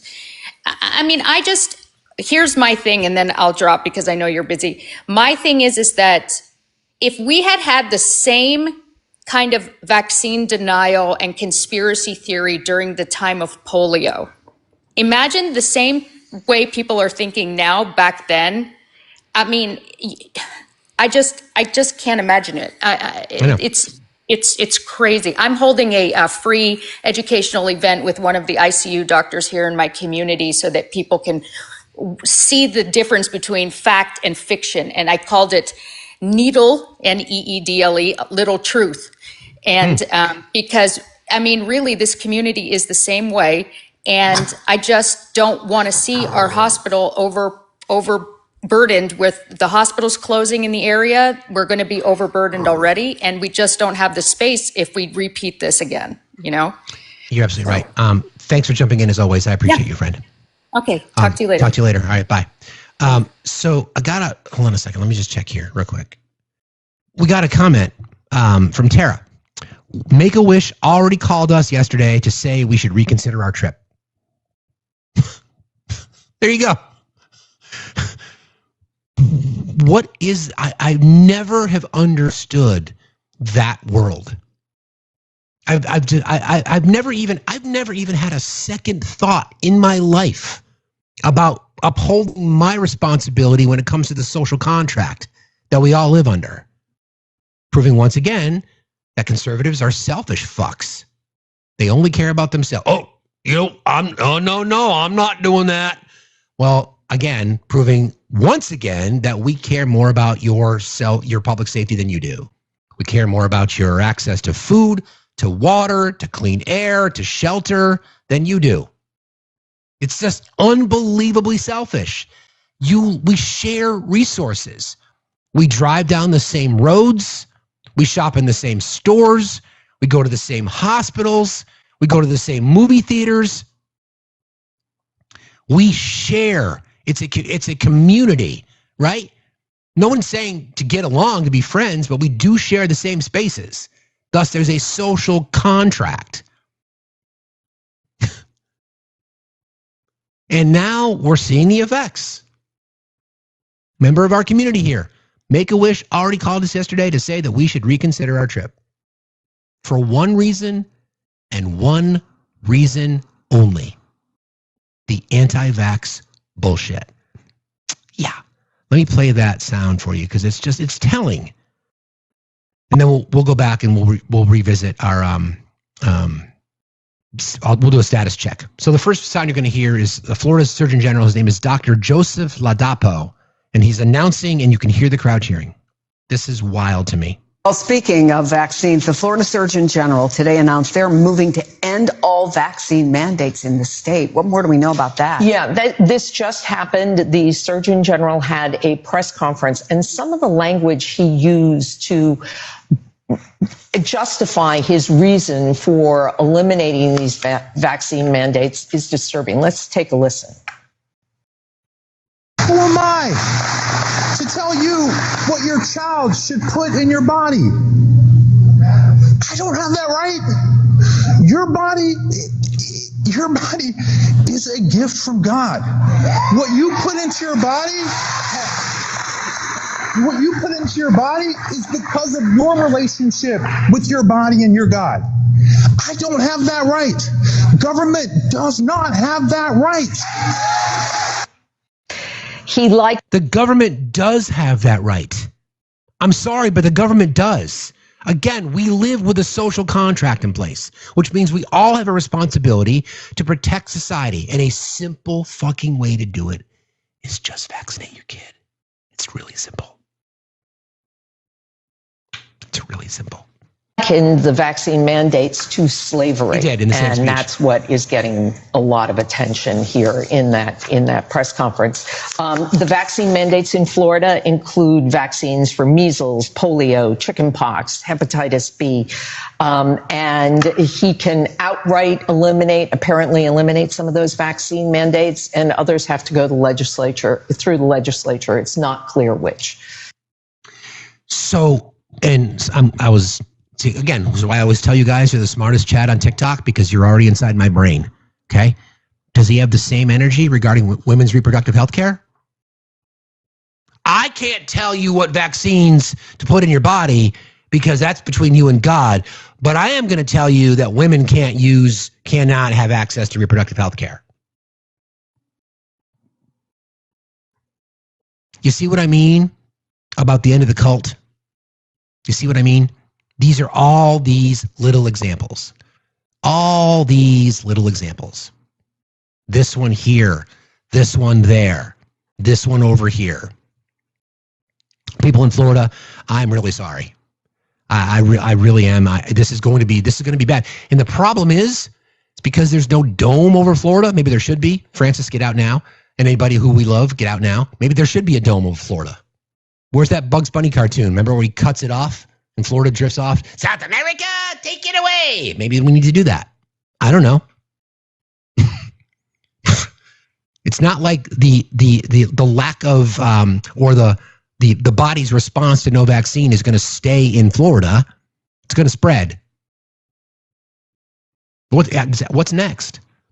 What's next? You notice what is the response?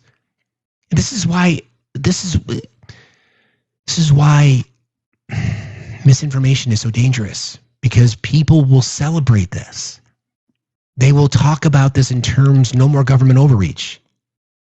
They'll talk about this in terms of, I don't want the government telling me what to do. My public health decisions are mine and mine alone. So if you've got 500 kids in a school, right? 500 kids in a school, 250 are vaxxed as normal, 250 aren't. What do you think happens? Because parents are going to make the decision? I'm just going to lead a healthy lifestyle. You think this? Somebody just asked this question again. Smartest chat on TikTok. Could parents who are concerned about this sue the school, sue the state? Government has a responsibility to public health.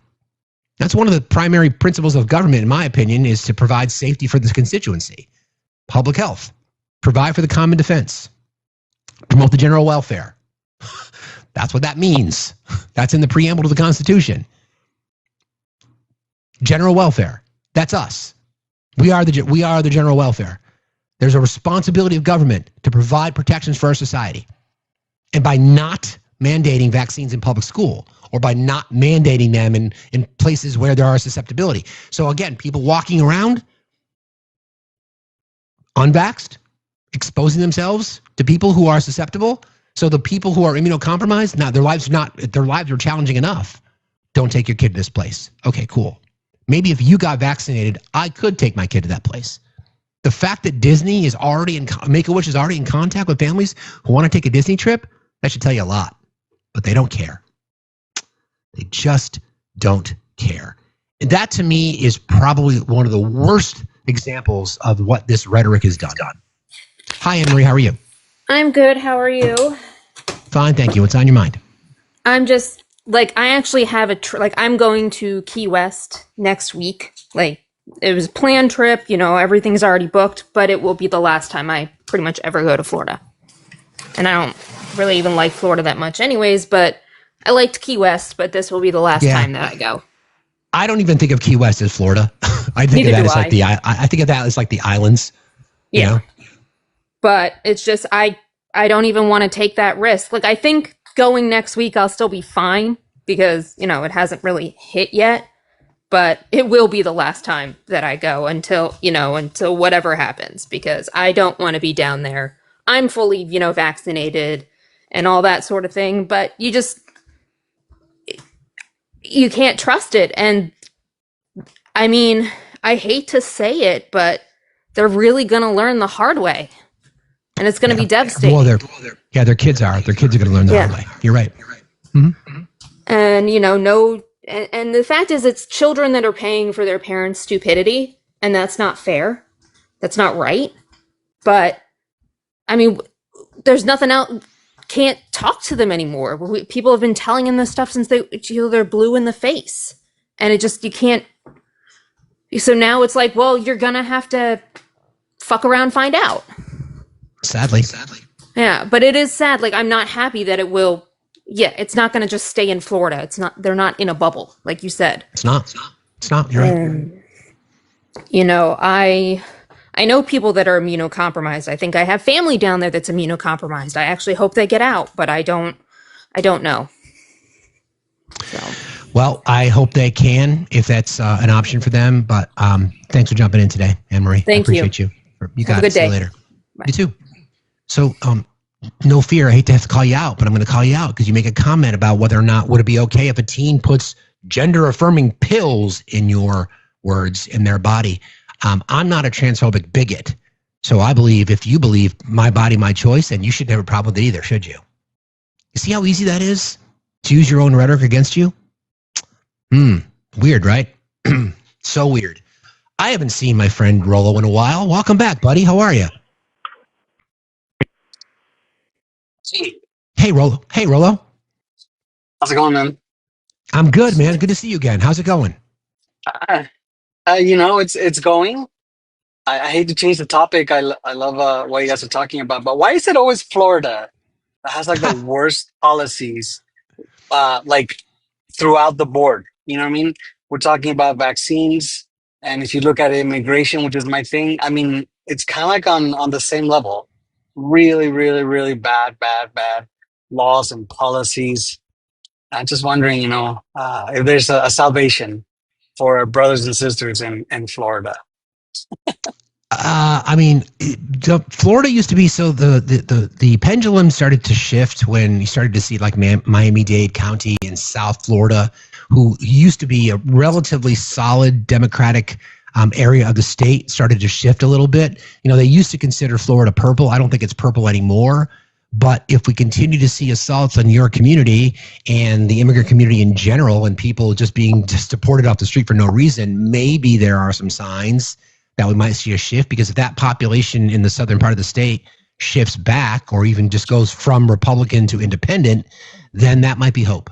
But not right now. Probably not in the next two election cycles, sadly. Yeah, probably. I have seen the beginning of the Cuban population, which, they vote like 67% Republican, and right now MAGA.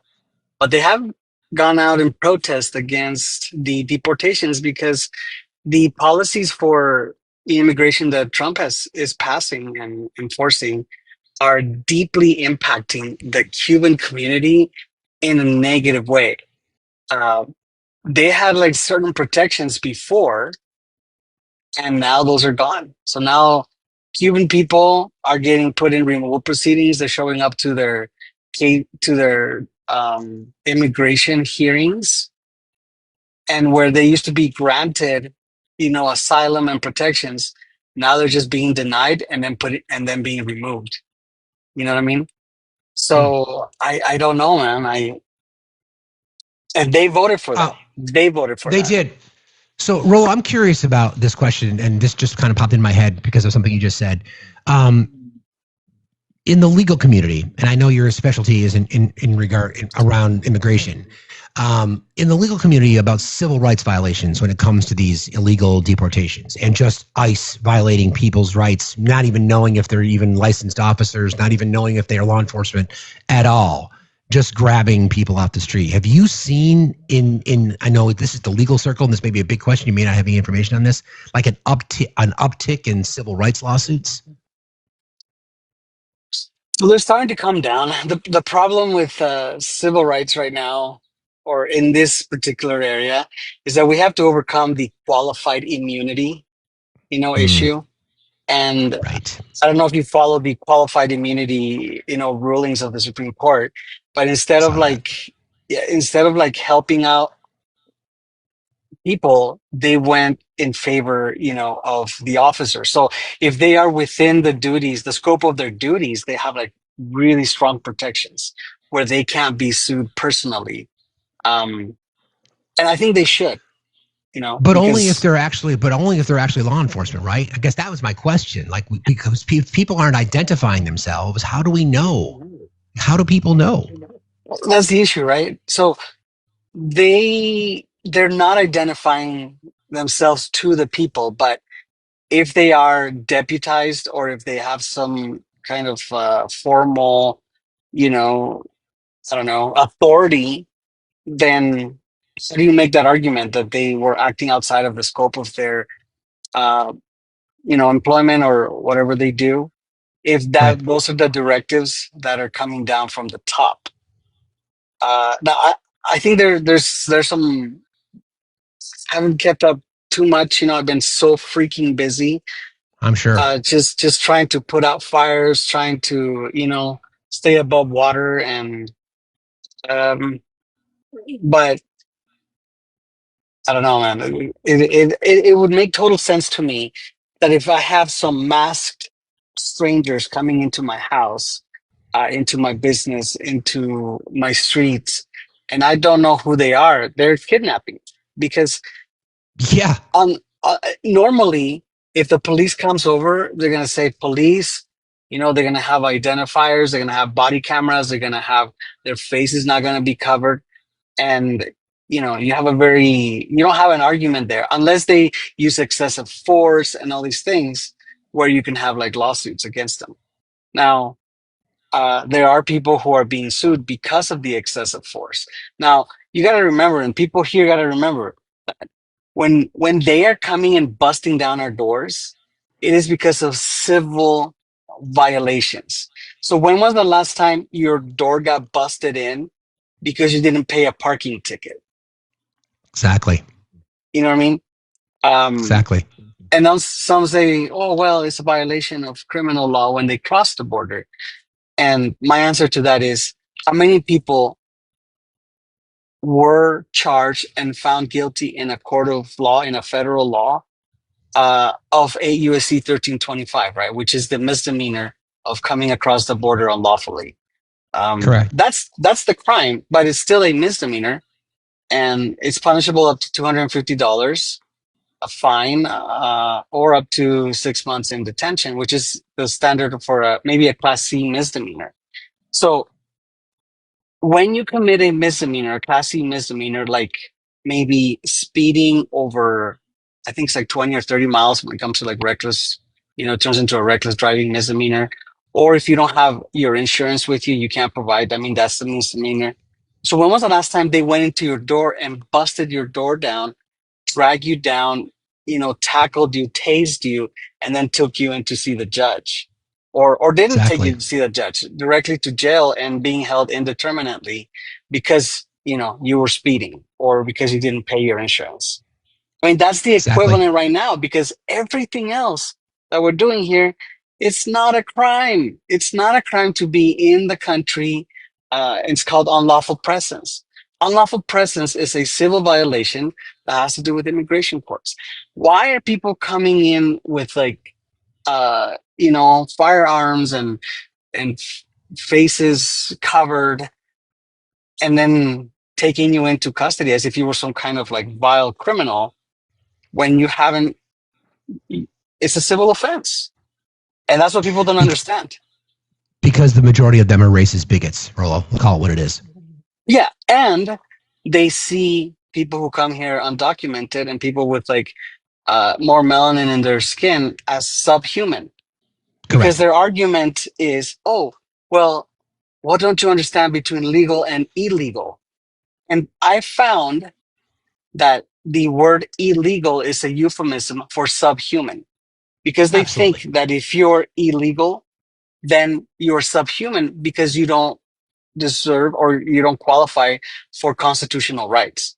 Now, you and I know that all persons under the Constitution qualify for constitutional rights, including the right of due process, first, arguably Second Amendment, Fourth Amendment, Fifth Amendment. All the amendments apply to people who are here undocumented.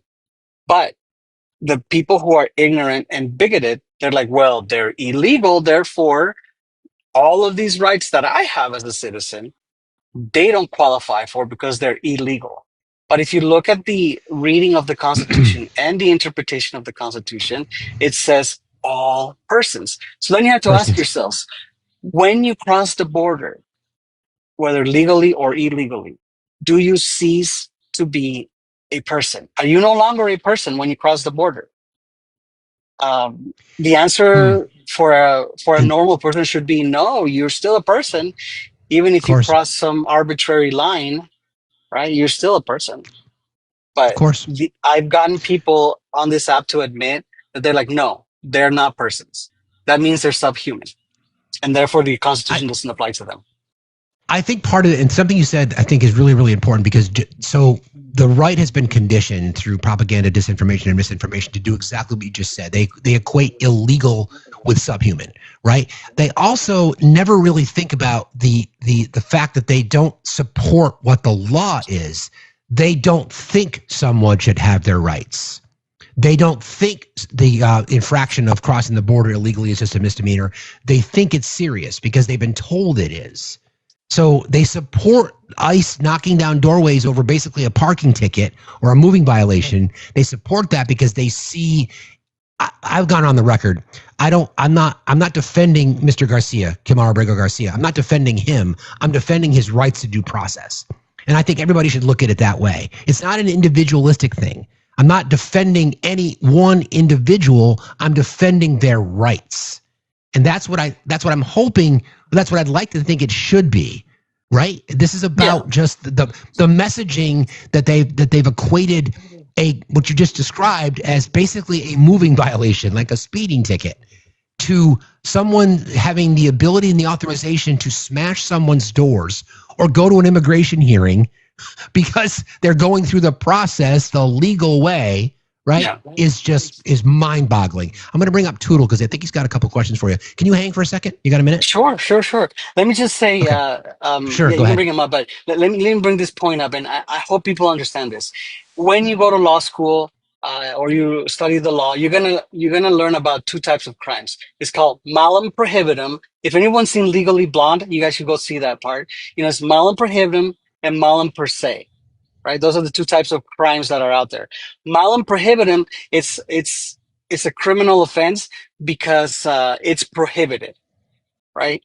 And malum per se is a criminal offense that it is grossly like bad per se. So in itself, so like schmurder, it would be malum in se or per se. Um, stuff like that that offends the general population. But then there are those crimes that are malum prohibitum. They're just prohibited, like speeding, right? If you speed five miles over, you're breaking the law, but it's just because it's prohibited. Because the society came together and says we shouldn't do these things for the public benefit, and they justify it some way. So then the question comes: what is immigration, overstays, or being here unlawfully? Is it malum prohibitum or is it malum per se? Is it being here something that makes a person who overstays the worst type of person, like a rapist, right? A schmurderer? Those are malum per se. They're not malum prohibitum. But crossing the border or being in the country unlawfully, in my opinion, and I hope in most people's opinions, it's just malum prohibitum, meaning it's just against the law because someone says it was against the law in 1952, right? They wanted to keep brown people out, so they passed the law, and now it's against the law. Correct. And it is not innately a bad thing or doesn't make you a bad person. It does not in any way. I'm glad you said it that way. Tootle, you said you had a couple questions for Rollo. Go ahead. Yeah. Hi. Good morning, everybody. It's good to see you, Steve. Your show yesterday was very important. Thank you. Thanks, man. Appreciate it. And Rollo, it's very nice to meet you. I've followed you for a while and seen you in so many different lives, just dropping facts and thanks, Tittles. Trying to burn Mega's brain, but they just won't take it. But I had two immigration questions. I've one that's being reported, the other I've just heard. The heard one is that AG Bond had done something to remove some rules to asylum that originally Trump's first attorney general, the one he fired, had put into place to remove DV protections for asylum seekers from other countries. Is this true, or is this just rumor I've heard? Yeah. So in the first Trump administration, I forgot Sessions through a memorandum, sua sponte, meaning without there being a case in controversy, he just passed a memorandum that victims of DV, no longer were a particular social group under asylum law. So here we have millions of people who previously qualified to have a certain protection of being victims of domestic violence in homes where they couldn't leave their relationship as a cultural, particular social group. And then that was taken away. And then we had Biden come in and says, no, you can't just do that. So we're going to restore it back to how it was. So then victims of DV, they were protected. Now, I don't know if that memorandum has been reapplied. I would have to double check on that. I kind of kept away from doing asylum right now because it is way too taxing on my emotional health. It is so stressful right now that I'm just staying away from removal defense as much as possible. And I'm just trying to get people past this 4 years, coming up with strategies to just kind of bump everything out. You know what I mean? But I would have to double check that. Now, it wouldn't be strange if he did that because he did that the first time. Gotcha. And then what's your second question, Tootle? It was AP was reporting that the Pentagon has authorized military lawyers to assist with immigration as JAG lawyers. lawyers. Yeah, I was wondering, is that a violation of posse comitatus? Because that's technically part of the judicial system, law enforcement. Interesting. See, that's an interesting question. I mean, So- we need immigration lawyer help. So, I mean, that's a good thing. Smartest chat on TikTok. Like I say, smartest chat on TikTok. But also, I mean, I guess they're supposed to be apolitical, but they're working under this crazy admin. So I don't know. So I have to follow up on that too. Now, the question is qualifications, right? Right now, the Trump administration, the first thing they did is they came in and they fired a bunch of immigration judges if their approval rate for asylum was too high. And too high meaning denying like at an 80%. You know what I mean? Denying at an 80% was too high because the normal right now is you get to stay if you deny people like at a 95 to 98%. All of those dudes are there. So the ones that were more rational and like, they were wanting to help people, they're gone. A lot of them were just gone, right? So, but I don't know if people should look into like immigration because it is the most difficult type of law. And it's only comparable to like tax law, right? Those two are like the top of the difficulty levels when it comes to immigration law.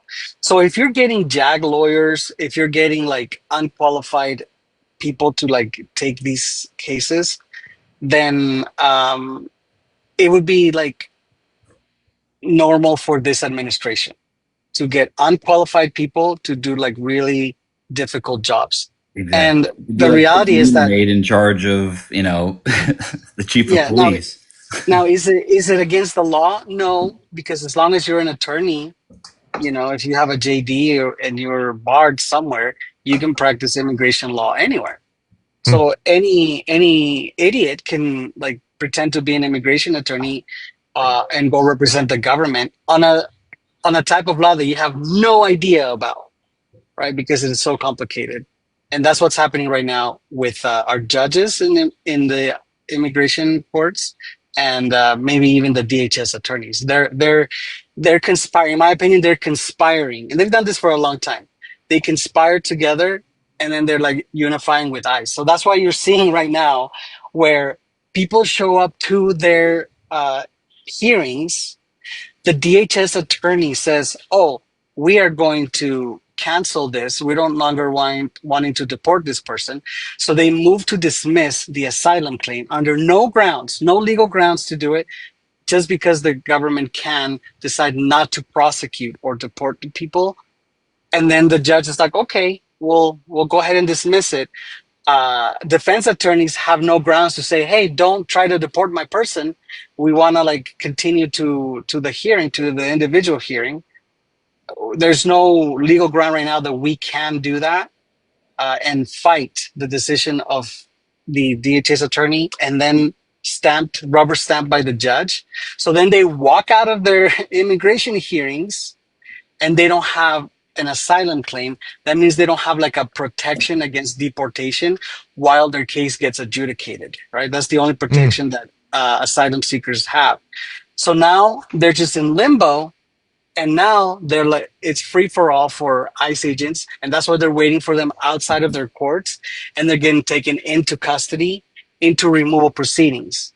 But they were just out of removal proceedings. But now they canceled their immigration thing. So it would be like a vicious circle. Now you claim fear again. And can you go and claim asylum again when the government doesn't want to deport you, but now they're deporting you? So nothing makes sense, man. Nothing makes sense. Nothing makes sense. The only thing that makes sense is, as you described your answer to my second question, is it's trying to destroy the institutions from within by appointing the worst people to man them, to make us then we're as citizens think the government is failing us. The institutions are holding up. So we'll be okay when they get rid of them, because the strong man is the only one that can save us. But according or as part of a recruiting push to offer student loan repayments and then sign-on bonuses of $50,000, only to find out afterwards, we can't do that. naturally. So, well, thanks so much for answering my question. It's nice to meet you. Nice to meet you Work too. is calling me back. I gotta go. Yeah. Total, thank you, buddy. Appreciate you.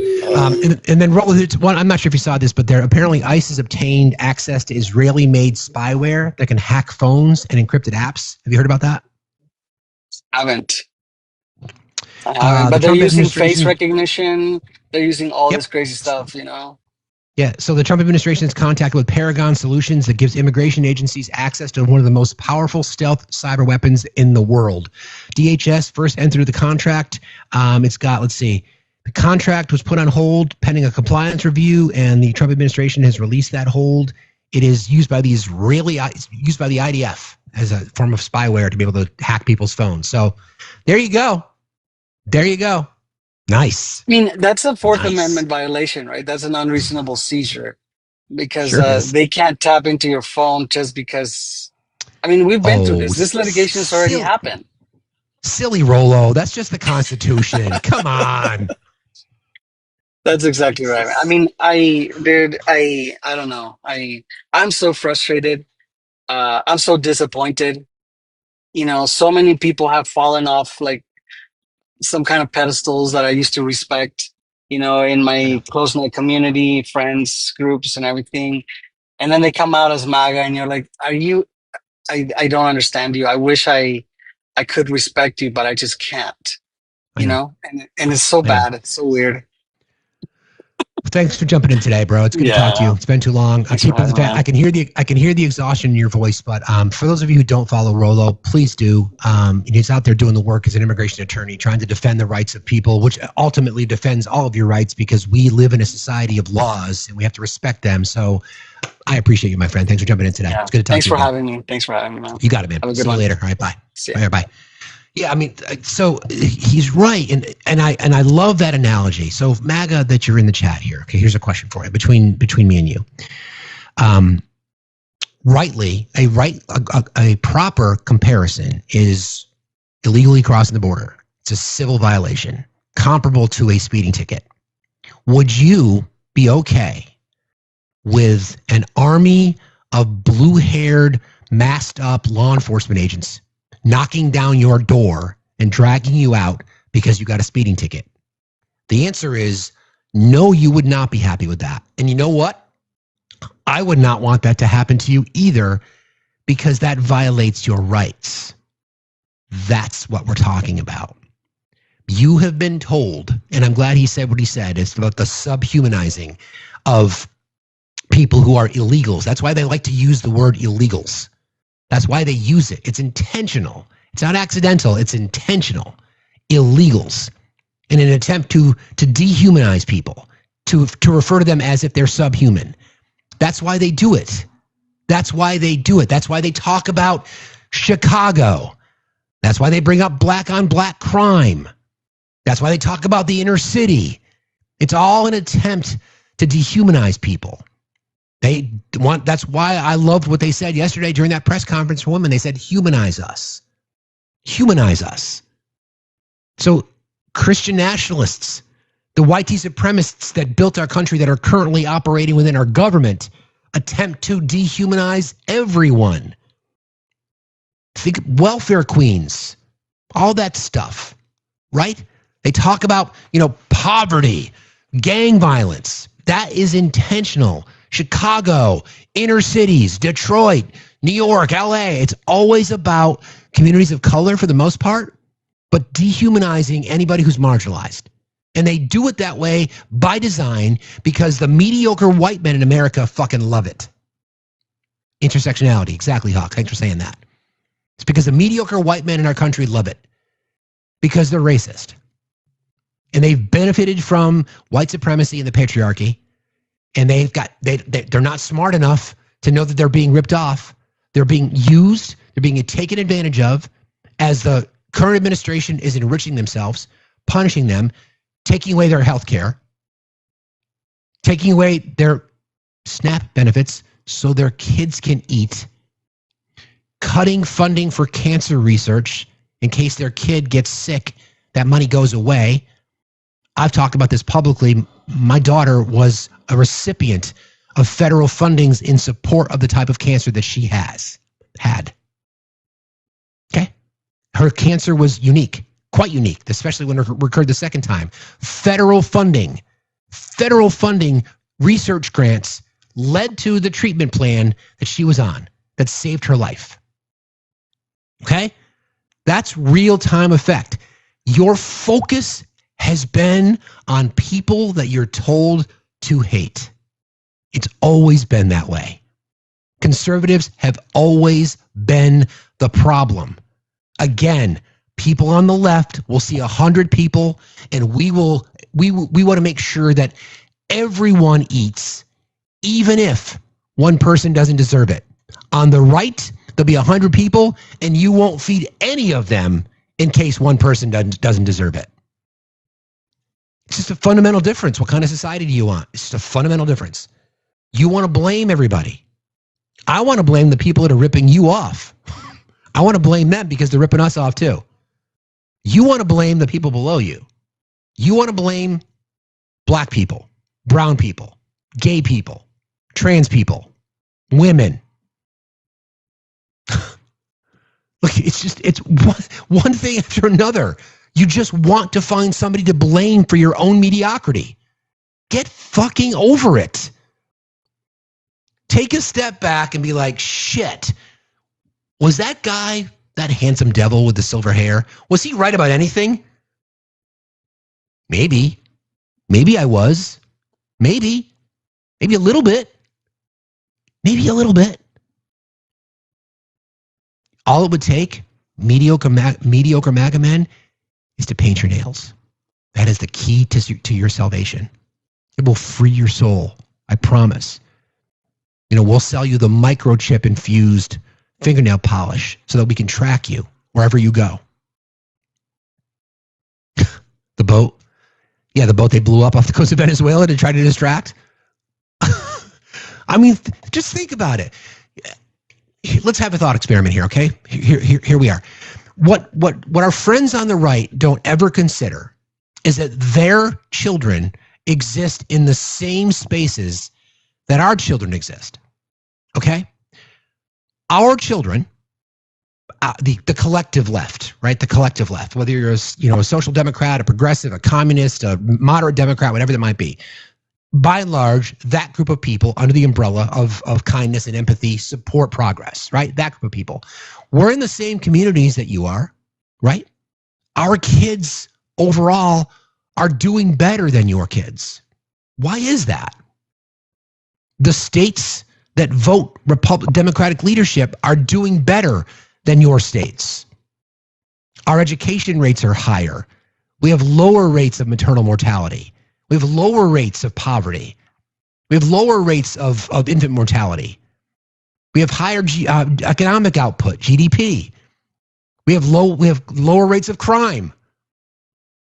Your states, on the other hand, have higher rates of infant mortality, have higher rates of maternal mortality, have lower educational outcomes, have higher rates of crime, have higher rates of poverty. Why the fuck do you think that is? Have you ever thought about that, MAGA? Have you guys ever thought about that? How can you blame the radical leftists who want people to have food, water, shelter, and healthcare? How can you blame them for your misgivings, for your inadequacies? Because this whole soft secession, by the way, the only thing, let me see, how do I want to say this? The only thing we want soft is a secession. This whole movement between Democratic governors who basically govern the economic engine of our country is to say, you know what? We have all the fucking leverage because we've got all the fucking money. We've got all the fucking money. And we're not going to pay our federal taxes. We're going to keep it. We're going to supply ourselves. We're going to support other blue states. What the fuck are you going to do? What are you going to do now, MAGA? When that happens, what are you going to do? What are you going to do? Seriously, what are you going to do? If the money dries up, what are you going to do? you might have to pull yourself up by the bootstraps. Right? You might have to. You might have to go out there and get another job. Pull yourself up by the bootstraps. There's been talk about this for a long time. I'm not going to say never, but there's been talk about this for a long time about how Democratic governors and their aides and their administration have been talking for a while. The economic engine in our country are blue states. There's no denying it. Even MAGA will have to admit that. Donor states.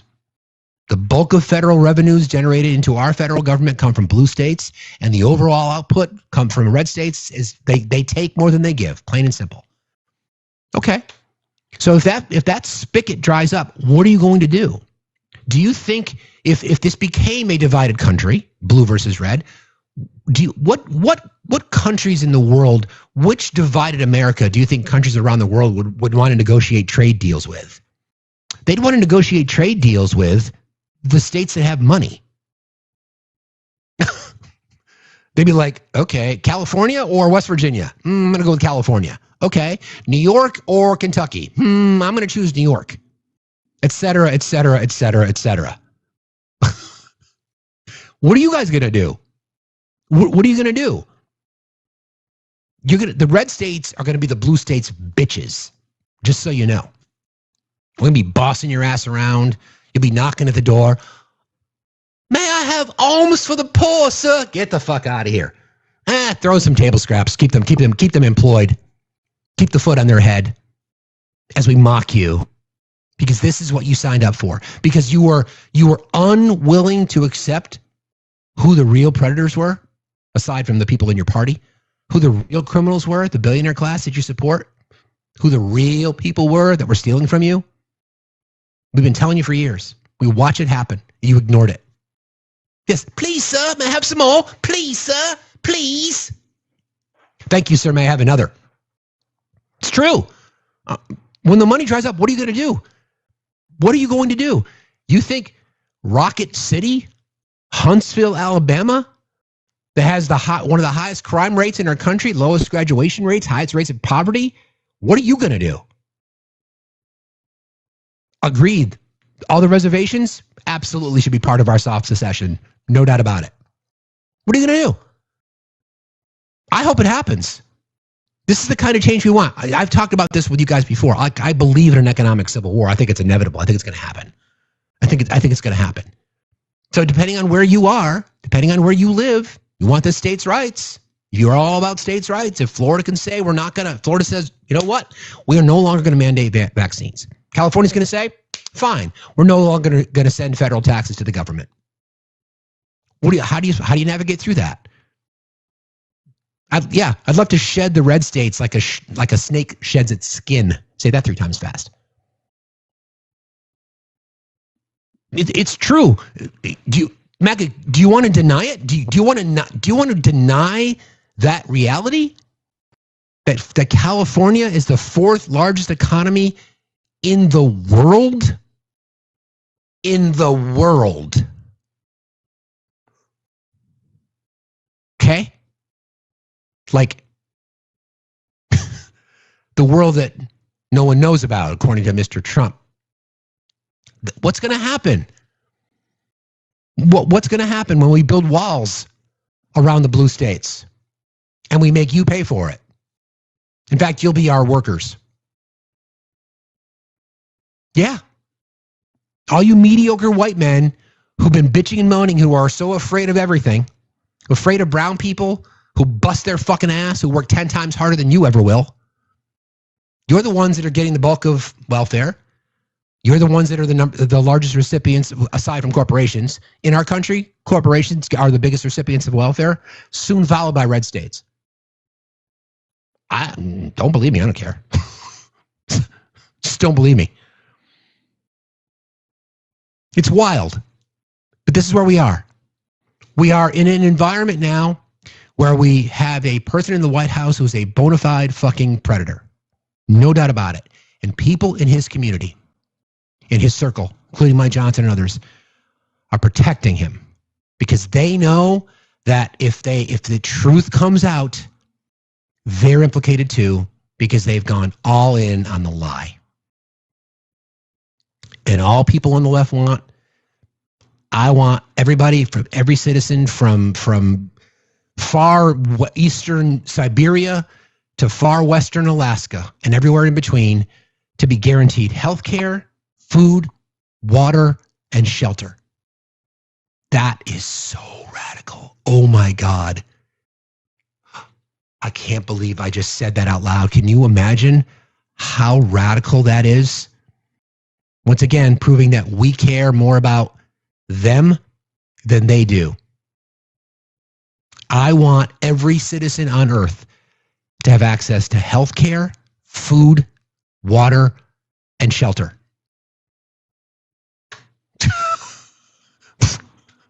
Like, so fucking radical. It is so fucking radical. I can't believe I even had to say that out loud because of how radical it is. Damn. Hi, how are you? Good, how are you? I'm fine, thank you. What's on your mind? So, the Florida mandates. Yes. I'm an independent sales consultant specializing in Disney. Oh boy. So make my life a little bit more difficult, will you? Thank you, DeSantis. So Disney hasn't come out and said anything. So, but I just wanted to let you know that if I hear anything, I will keep you posted. Okay. I've went into the discussion boards, posted some things. It's still early. I haven't heard anything. Disney hasn't, but we had somebody in our community that say that Make-A-Wish had contacted them. So that's I think that's the cause and effect, right? Yeah, it is going to be a cause and effect. So, but I just, like I said, Disney's very particular of when they will say something. Sure. I know Bob Iger does not like to go into the political world. That's why Bob Chapek left. That's why Chapek left, and that's why Bob Iger came back. It was with the whole "Don't Say Gay" bill situation. Oh yes, remember those days? And that hit right as COVID, and there was a lot of things that Chapek did that the board just was not happy with. So, but I just, we're going to have to wait and see with this. I'm hoping, and I'm a glass half full kind of girl. Me too. And I'm hoping that the medical field will really push back on DeSantis about this, and I'm hoping that in 2026 we get some good news out of Florida. I mean, we had a couple special elections that Democrats performed well at. It's just a touchy situation, but I just wanted to let you know, like, I will keep you posted. Thank you, friend. As far I as appreciate you.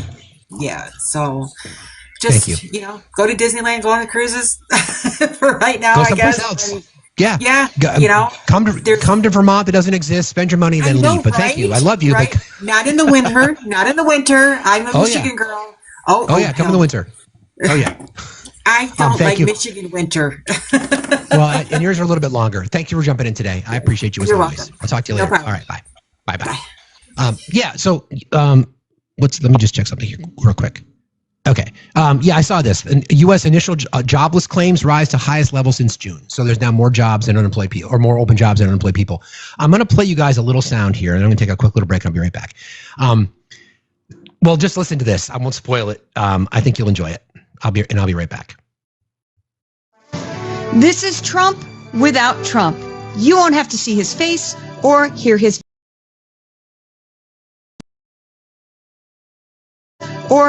voice. These are the actual words of the President of the United States of America. These quotes are from the unveiling of the Kennedy Center honorees, August 13th, 2025. The build river, the beautiful Potomac River. That means lots of water. And the water is right under the building. And they decided to build a basement under the building. You need the biggest pumps that God ever created. pump it fast enough because it's the Potomac River. If the pump were bigger than this room, you couldn't pump it. But they basement. And I said, why did you want to build a basement? I thought it would be a good idea. Sure, a basement is the least valuable floor in a building. I know a lot about real estate. The least valuable thing is the basement, and you don't build a basement under a building that is 2 feet above the river. Are you not hearing That's it? right next door. You know, it's right near the river. People don't realize a river is right out their window. And that's the beginning. They did just a terrible job. Instead of, I could take a ceiling like this, they'd rip it out the ceiling because they see it crack. Let's hear about the ceiling. And I would fix the crack. And I would paint the ceiling. And under the ceiling, they put the most incredible protective material. They go up by 3-inch, brand new, gorgeous 3/4-inch plywood and sheetrock, hardened sheetrock, and they had it all over the building. So this little piece of flake came down. But the problem is, when they took the ceiling down and it would hit, they spent millions of dollars on protective material that you didn't have to spend anything. Donald J. Trump. That was literally his speech that he gave to the to the Kennedy Center. I know. I know. I don't I don't know what to say, but that's the person that's in charge. The person with the finger on the button, the person whose family has enriched themselves to the tune of nearly $6 billion since they announced the launch of their cryptocurrency. So yeah, somebody asked a question about what's up with the mandate, the Florida mandate. Basically, there has been a ruling by the Surgeon General in the state of Florida that they're no longer going to be mandating vaccines in their state. So yeah. Okay. Yeah, that was actually his words. That was the transcript from his speech. Good morning, Drew. How you doing, buddy?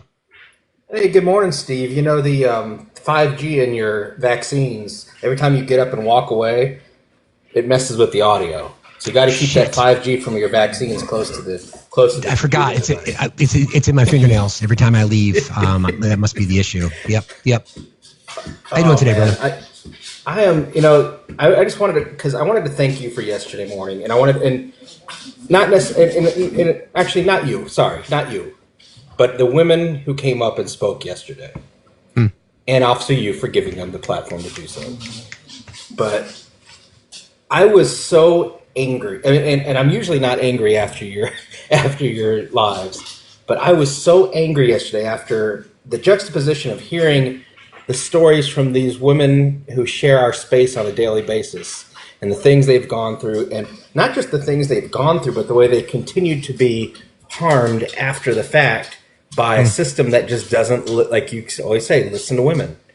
The system just didn't listen, or they made it incredibly difficult for them to report. And I always want to just scream at people who say, well, why didn't they report it? Why didn't they say anything? This is why. We had a perfect analogy during that press conference yesterday. We had a group of women just speaking truth on the steps of the Capitol, and literal jets were flown over top of them to drown them out. I mean, is there a better analogy for what it's like to be a woman reporting that kind of abuse in this country? I can't think of one. I can't. Am I wrong? Am I wrong, or did the woman, and I cannot remember her name, I know, so I apologize, but am I wrong, or did the woman who was speaking at that point, did she give the jets the finger at that moment? I know she put her hand up in there, but I couldn't tell if she gave him the finger or not. I couldn't tell either, but what I noticed is she just waited. She just paused and waited for the sound to drown, and then they came back around again, and then she waited again. So yeah, it's a really good point, Drew. I mean, it was the ultimate silencing of women, right, from the right. Exactly, and you need to go back and watch the video, because your face at that moment when you were showing the video or playing the audio, you weren't showing the video, but playing the audio. Your face when those jets started going over, you looked like you were about to punch the screen. Yeah, it was. I was tough. think your face would express what we were all feeling, but then the juxtaposition is almost as soon as you signed off yesterday to go over, and all of a sudden I'm seeing audio of this moron that we have sitting in the Oval Office calling it a hoax. Like 30 seconds after hearing one of the victims, or one of the survivors, say this is not a hoax. And again, who's he doing this in front of? A foreign dignitary. Correct. It was so maddening. I was so infuriated yesterday. And it's just, every day I'm like, it can't get worse, and then something else happens. To be honest, Drew, I'm glad you got angry. Yeah, we need to be. And the sad thing is, Steve, the people who need to hear this won't sit and listen to it. I know. What about Biden? They'll terror read it. What about Biden? Yep, exactly. No, you're right, brother. You're right. I appreciate that, but it was quite a moment, like a moment that none of us, I'm trying to think about that from a historical context, thinking about that particular day, September 3rd, 2025, these brave survivors standing there, addressing the trauma that millions of women have had to experience, standing there representing so many, and they're doing it, and they talk about this in terms of how our voices have never been heard. We've been silenced. Many of us don't report because of this. And while they're doing that, talking about it, B-2 bombers and F-35 fighter jets are flying overhead, silencing them. And there was a lot of folks in the chat yesterday. I mean, I understand why they're asking it. There was a lot of folks in the chat yesterday that were asking, why aren't they naming names? Why aren't they? And I honestly felt that what they did yesterday was, first of all, that's why. There's still this fear because, look to what's already happening. There's already people that are trashing them just for going out there and speaking. But also, too, I thought it was brilliant the way they handled it. They said, we just want it released. Let the files speak for themselves. Correct. We shouldn't have to sit out here and list people because then that becomes, then all of a sudden all the questions are going to be about those people. We want the files. Correct. I mean, honestly, at this point, I don't care if he's in them. I know he is. Don't care. But let the files tell us if they are not. And the sad part is about that is now that they've had it in his hands, how do we know what we're going to get is going to be what was there to start with? So the whole thing is just ugly, and we just need to listen. Yeah. That's why the discharge petition is so important, because because there has to be explanations on things as to why certain things may be missing and or redacted. That's why that thing is so. I've read lots of pieces of legislation. I've never read one quite like that, because it literally addresses every single talking point that you would get. And here it is. All you got to do is sign it. Just sign it.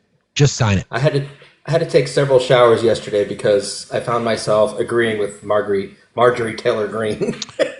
I'm with you. Yeah. I mean, remember, two things can be true. She is still a vile human being, and she did the right thing by signing this. Well, I think what separates us from the folks on the other side is that we're able to look at people, not just, we know who she is. We know what she stands for. We know the horrible things she's done. But I can look at somebody and say, okay, this was a good thing. Her standing up for it. Correct. She actually has more backbone than the folks in her caucus do. Why aren't they standing up there with her? This is a nutcase, but she is absolutely 100% right in this situation. Agreed, and I do agree with what Hawk just said. It was really performative on her part, but again, if her performance means we get information out, then I'll take it. Yeah, absolutely. Yep. Thank you for your kind words, bro. Thanks for being here today. No problem. I appreciate pray for my parents down in Florida, by the way. Me too. Thank you, buddy. See you later. Take care. Thanks, buddy. Bye. He's right, though. Right? I mean, that was quite a moment yesterday, right? That was quite a moment. So we always let me see if I can frame this how I want to say this. Well, let me do this first because I think it's more appropriate for this conversation. If we could just do this, then we wouldn't have to worry about B-2 bombers and fighter jets flying overhead. Because the intent is to squelch when women do speak up. So the right is always critical of women. Why didn't you say anything? Why didn't you come out and say something? Why did it take you years to report it? Blah, blah, blah, blah, blah. Well, this is why, for one, right? And a threat. Let's call it what it was. That was an attempt to intimidate. An attempt to intimidate the people, the survivors of crimes perpetrated by J.E. and Ghislaine Maxwell and others in his community, and people in that community are names that we all know. Donald Trump, Bill Clinton, Alan Dershowitz, Les Wexner, and others. I'm not accusing them of anything. They are in the circle, though. There's no denying that now. There's no denying it. We had people come up on our space yesterday who'd never spoken about things that happened to them publicly. So I am so incredibly grateful that we have a space where people felt safe that they could do that.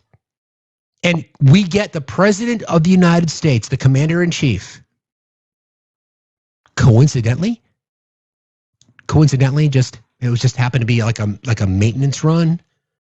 Just gotta, air out the jets, make sure the pilots are meeting their monthly requirements for airtime.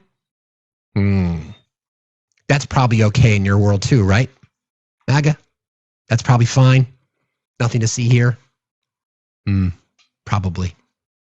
That's probably fine too. Nothing to see. Just a coincidence. Yep.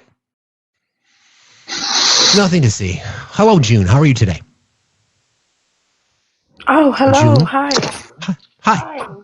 Good morning, Fox. How you doing? I love your show. Thank you. Just wanted to ask a question. Yesterday, Trump said that he won 7 wars. Can you elaborate on that? Because I don't remember. I think that we still at war, aren't we?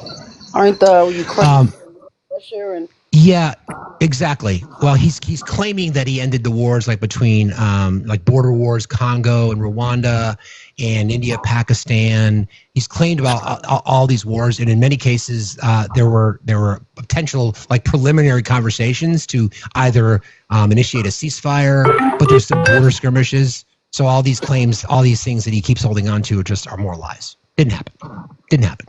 okay, because I was just so confused yesterday. I was like, wait, what wars? What is he talking about? Like, it's just like... Also, I wanted to say, if he has these files, would he be able to, like, change them, react them? Can't really pronounce that word right now. I'm like tongue-tied right now. But wouldn't he be able to do that if he has the files? I mean, how will we know these files will be real or not? And would it be if it were to be changed?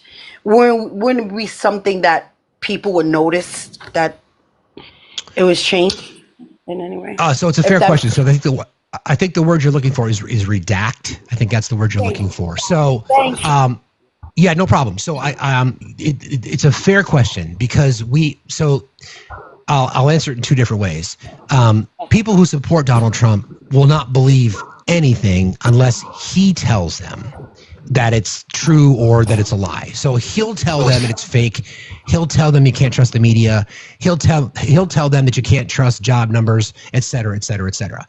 The contradictory evidence that's been supported all along will prove him wrong and thus them wrong, but they won't believe it. So here we are now, right? We've got millions of reams of information that's connected to the Epstein investigation, the conviction, his death, Ghislaine Maxwell's conviction, et cetera, et cetera, et cetera, in the hands of the Justice Department, who've been lying to the American people about it.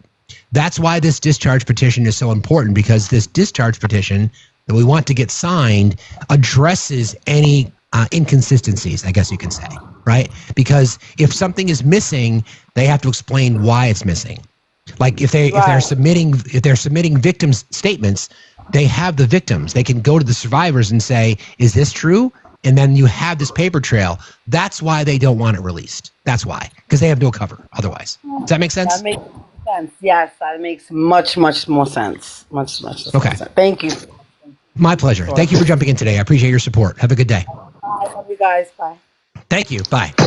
So I mean, that's kind of the story. I mean, again, we should not be in a position where we are going to question everything. I mean, we should question things, right? But we can't always be in this cycle where if we get information from the FBI and a crime report that we just immediately say, I can't trust it. And that's what authoritarians do. That's historically, don't forget, Lügenpresse, going back to 1930s Germany. We talk about the Russian RT, right, and propaganda. Before that, it was Probst. What was it called then? I forget what the name of the Russian newspapers were, but that was all Russian propaganda. It was state-controlled media, right? That's what he wants here. I mean, Fox News and Newsmax, they might as well be state-controlled media. That's what he wants now. That's why he wants to limit licenses for people who are opposition. Sputnik, yeah, no, I forget what it's called. Anyway, that's the satellite. Somebody will find it because we've got the smartest chat on TikTok. There was a Russian newspaper, and I forget what it was called. Somebody remember. Anyway, that's kind of what they want. That's what Pravda. Thank you. Thanks. See that? I told you. People talk about when we make these comparisons, and it's not a stretch. When we make comparisons, again, smartest fucking chat on TikTok. You guys are awesome. Pat yourselves on the back. Hearts in the chat for the chat. Let's do that. We don't ever do that. Hearts in the chat for the chat. Okay? So I know it means truth. That's exactly right. That's what's happened now, right? That's what's happened. We've conditioned the American electorate, our citizenry has been conditioned that you can't trust anything, that you can't believe anything. That's why I think independent journalism is absolutely critical, because the legacy media is not in it for the truth. They're in it for the headline, okay? They're in it for the audience. They're not in it for the unpacking of shit the way that we do it. And there's a lot of other creators in this space, and a lot of other podcasters in this space, right? That's why we spend time doing it, because we have to uncover this shit. So people can draw their own conclusions on everything. The challenge, though, is how do you navigate through the onslaught of misinformation, propaganda, and disinformation? Why we try really hard to do that here. So what we saw yesterday was a great example of disinformation, right? Because depending on the audience, Fox doesn't cover the Survivor press conference. Instead, they cover the Oval Office visit with the Polish prime minister or president, whatever he is. Okay? So that's what happens. And then what the president then tells his followers, because his followers are likely not watching the press conference with the victims, survivors of these crimes. So then he then controls the narrative by calling it a Democratic hoax. And there's no pushback because there's no counter programming. It is literally just him telling his base. It's a Democratic hoax. Don't believe them. You can't, we're not even going to address the victims at all. Instead, you get this sound from the president. Mr. President, right now there have been survivors of Jeffrey Epstein speaking at a press conference on Capitol Hill. They're calling for these case files, these documents to be released. Is the Justice Department protecting any friends or donors, sir? So this is a Democrat hoax that never ends. You know, it reminds me a little of the Kennedy situation. We gave him everything over and over again, more and more and more, and nobody's ever satisfied. From what I understand, I could check, but from what I understand, thousands of pages of documents have been given. But it's really a Democrat hoax because they're trying to get people to talk about something that's totally irrelevant to the success. Totally irrelevant? See, think about his entire MO. His entire MO is based on this strong man. We are winners. We've had the greatest success. That's what he knows his base wants to hear. How come you guys can't talk about how great America's doing? Because America's in the fucking shitter, dude. Where the fuck have you been? Oh, but we actually have decided we're going to talk about something that's actually incredibly important. That would be the voices of women, victims and survivors of the most horrible crimes imaginable. And you don't want to talk about it because you're a fucking predator. That's why. Do you understand? That's why.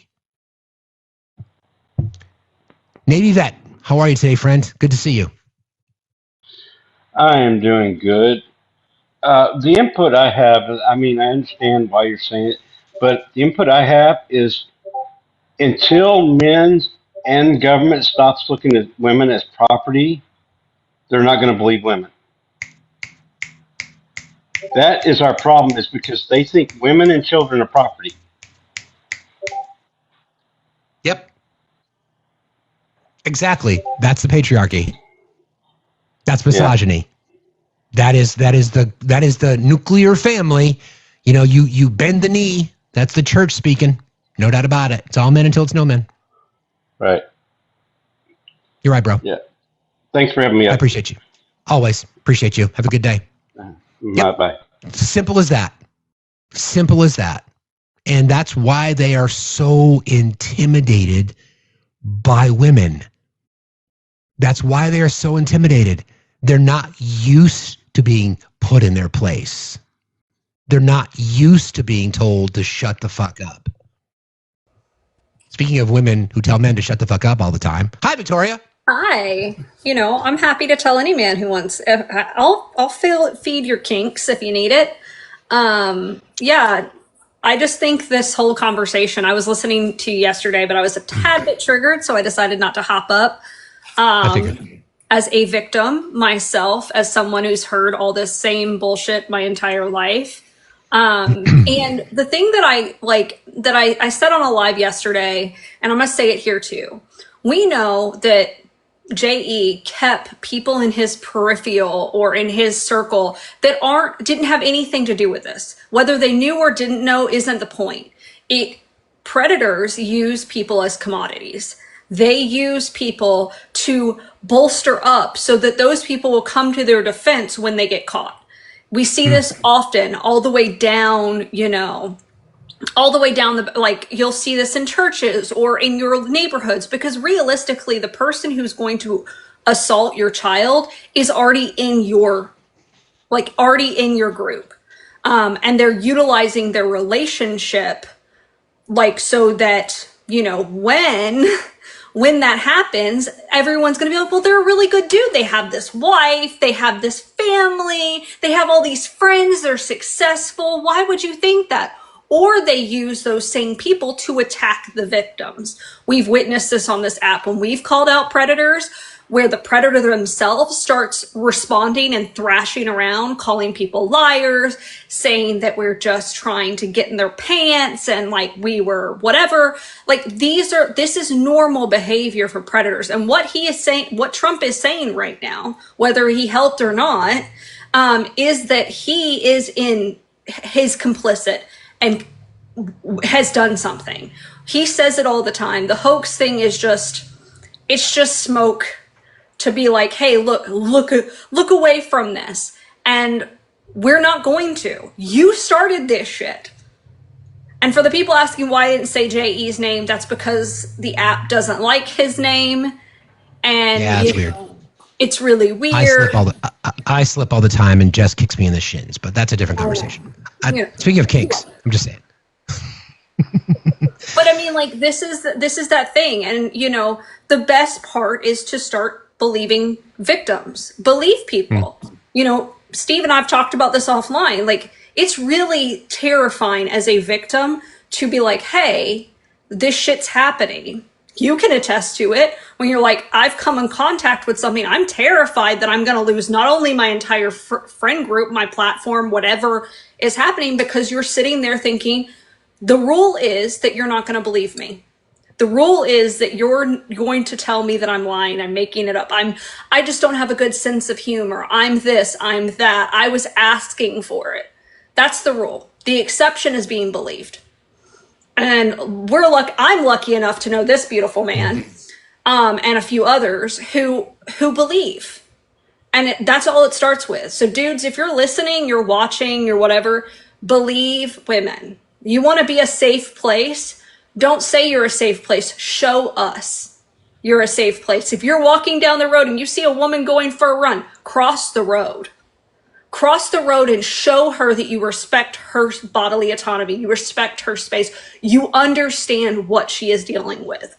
When you're in a store and you see a woman walking down an aisle alone, go to a different aisle. Make yourself known, because a predator is not going to make themselves known. To make it easier for us to know that we can go out in public. If you're in a parking lot and you see a woman struggling alone by herself, loading her car, maybe just stand there at your car and make sure that she is safe. Don't approach her. Don't say anything. Maybe just stand there and watch, because I guarantee you she is on a swivel, making sure that she's safe. If you're at church and the person at your church is protecting a predator, stop going to that church. Call that shit out. Don't take your children to places like that. Don't offer to take other people's children to places like that. Because if they're going to get harmed, it's going to be in places like that. It's going to be with someone they know. Airport, airport terminals, waiting for your gate, might be an empty seat next to a woman. Instead of just sitting down, maybe just ask. Would it be okay if I sat next to you? Something to that effect. Or don't. Or don't. I mean, if it's the only seat. Just exactly. Yep. Or don't. And someone was like, well, if you're in a parking lot and I'm watching her, she might say she's watching a stranger. Yeah, she might. But you know how you show that you are not a threat is you stay in your own fucking lane. You don't cross the street. You don't talk to her. You don't wave. Don't smile. Don't try to engage.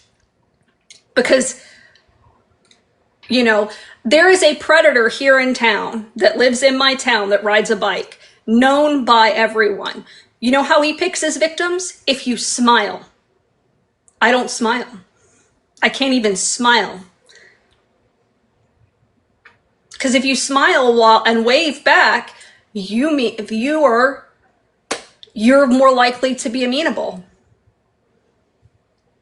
It's like an opening, so to speak. Mm-hmm. It's an opening. Yeah. And once you've been the sad part of is most victims are going to have lifelong effects, where they're more likely to be re-victimized, whether it be by another person in their life, because their brain's already pre-programmed to be victimized. They're going to have mental health issues going all the way. They can end up being all sorts of percentages. I don't want to go through the percentages because I'm not a therapist and I don't know the statistics, but these are lifelong effects. And not all of us are. I'm lucky enough as a child victim, I got justice. That's not the rule. And when I say the lawyers on his side went to his defense in a real way, he's a 14-year-old boy who took advantage of a 7-year-old. And you know what the lawyers on his side said? Well, at least he didn't grape her. She was asking for it. I was This shouldn't be a controversial statement that I'm about to make, but I believe in the fact that it's all men until it's no men. That does not mean that there are not good men out there. What it means is there's no way for women to know. That's the fucking point. Mm-hmm. So, and I appreciate what you said, Victoria, but I take that seriously. I mean, it is all men until it's no men. Mm-hmm. It's because, as the things you just described, how are any of us supposed to know? How are any women or children, non-binary, femme presenting, how are people that are potentially, the victims of crimes by and large committed by white men, how are they supposed to know? They're not. They can't. That's why. That's why the whole male loneliness epidemic, fuck that bullshit. Men are fucking lonely because you're fucking dicks. Mm-hmm. Plain and simple. And you're gross. Stop being an asshole. Stop being a fucking jerk. Stop being a predator. Stop fucking doing your stupid shit. That's why you're alone. That's why you're alone. And if you're a dude and your daughter, your girlfriend, your girlfriend, whatever, however this woman in your life says it's all men until it's no men, and you take it fucking personally, you're part of the problem. Correct. Want to plug? Hi guys, I'm Victoria Broderick. I'm running for Congress in Tennessee's District 4. I am a small dollar donation person, so I do not take PAC money or corporate donations. I've never been approached. If someone approaches me with a fur baby van and tells me to get in, that's where it gets a little hairy for me because I might hop in.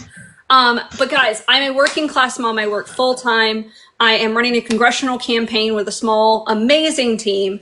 I'm fighting for our democracy. I'm fighting for universal health care, paid PTO, 30 days. That is on my platform. I am not hiding from that one anymore because I believe that you deserve time off, paid parental leave, paid sick leave, making sure that your groceries, your bills are not drowning you because you deserve help. And as a working class person, you deserve better representation. let's put some compassion back in DC and make sure that we are having better representation across the board. So if any of that sounds good, I go to the link in those places, donate today, show me that you came from TikTok, donate, today's the 4th, $9.04 to tell me you came from TikTok, or you can donate whatever, I'll check the times. But please, please, please, I live on that. I understand working class people are struggling right now. But unfortunately, campaigns take money. So if there's anything you can do to help me today, do that. If you want to do something free, love on this beautiful silver fox here. And, you know, make sure that you keep fighting the patriarchy, because we got to burn it down. Thank you, my friend. I love you. I'll talk to you later. Bye. Again, if you're offended by the statement, it's all men until it's no men, then guess what? You're part of the problem. Don't take everything so fucking personally. It's really not that hard. Just a little comedic relief here. We have a new feature on the show. Here you go.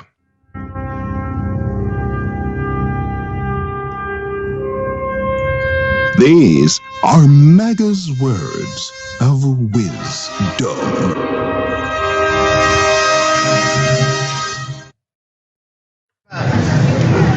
Nothing. There's nothing he could do to lose my vote. Be a child molester? Anything else? That's about it. What if he set the American flag on fire? That's one of the freedoms that Donald Trump stands for. What if a picture of Trump surfaced showing him smoking crack? Would you still vote for him? Absolutely. What if he had a Hitler mustache? Absolutely. What if he said that Japan and South Korea could get nuclear weapons? Absolutely. What if he stood in the middle of Fifth Avenue and shot somebody? Would you still vote for him?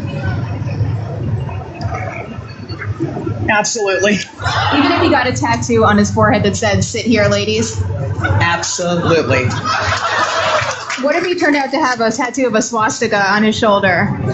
He probably does. And you would still vote for him? I mean, I got friends that have swastikas on their arms, so, I mean, and they're cool. What if he punched the Pope in the face? I'm a Catholic. Punch away.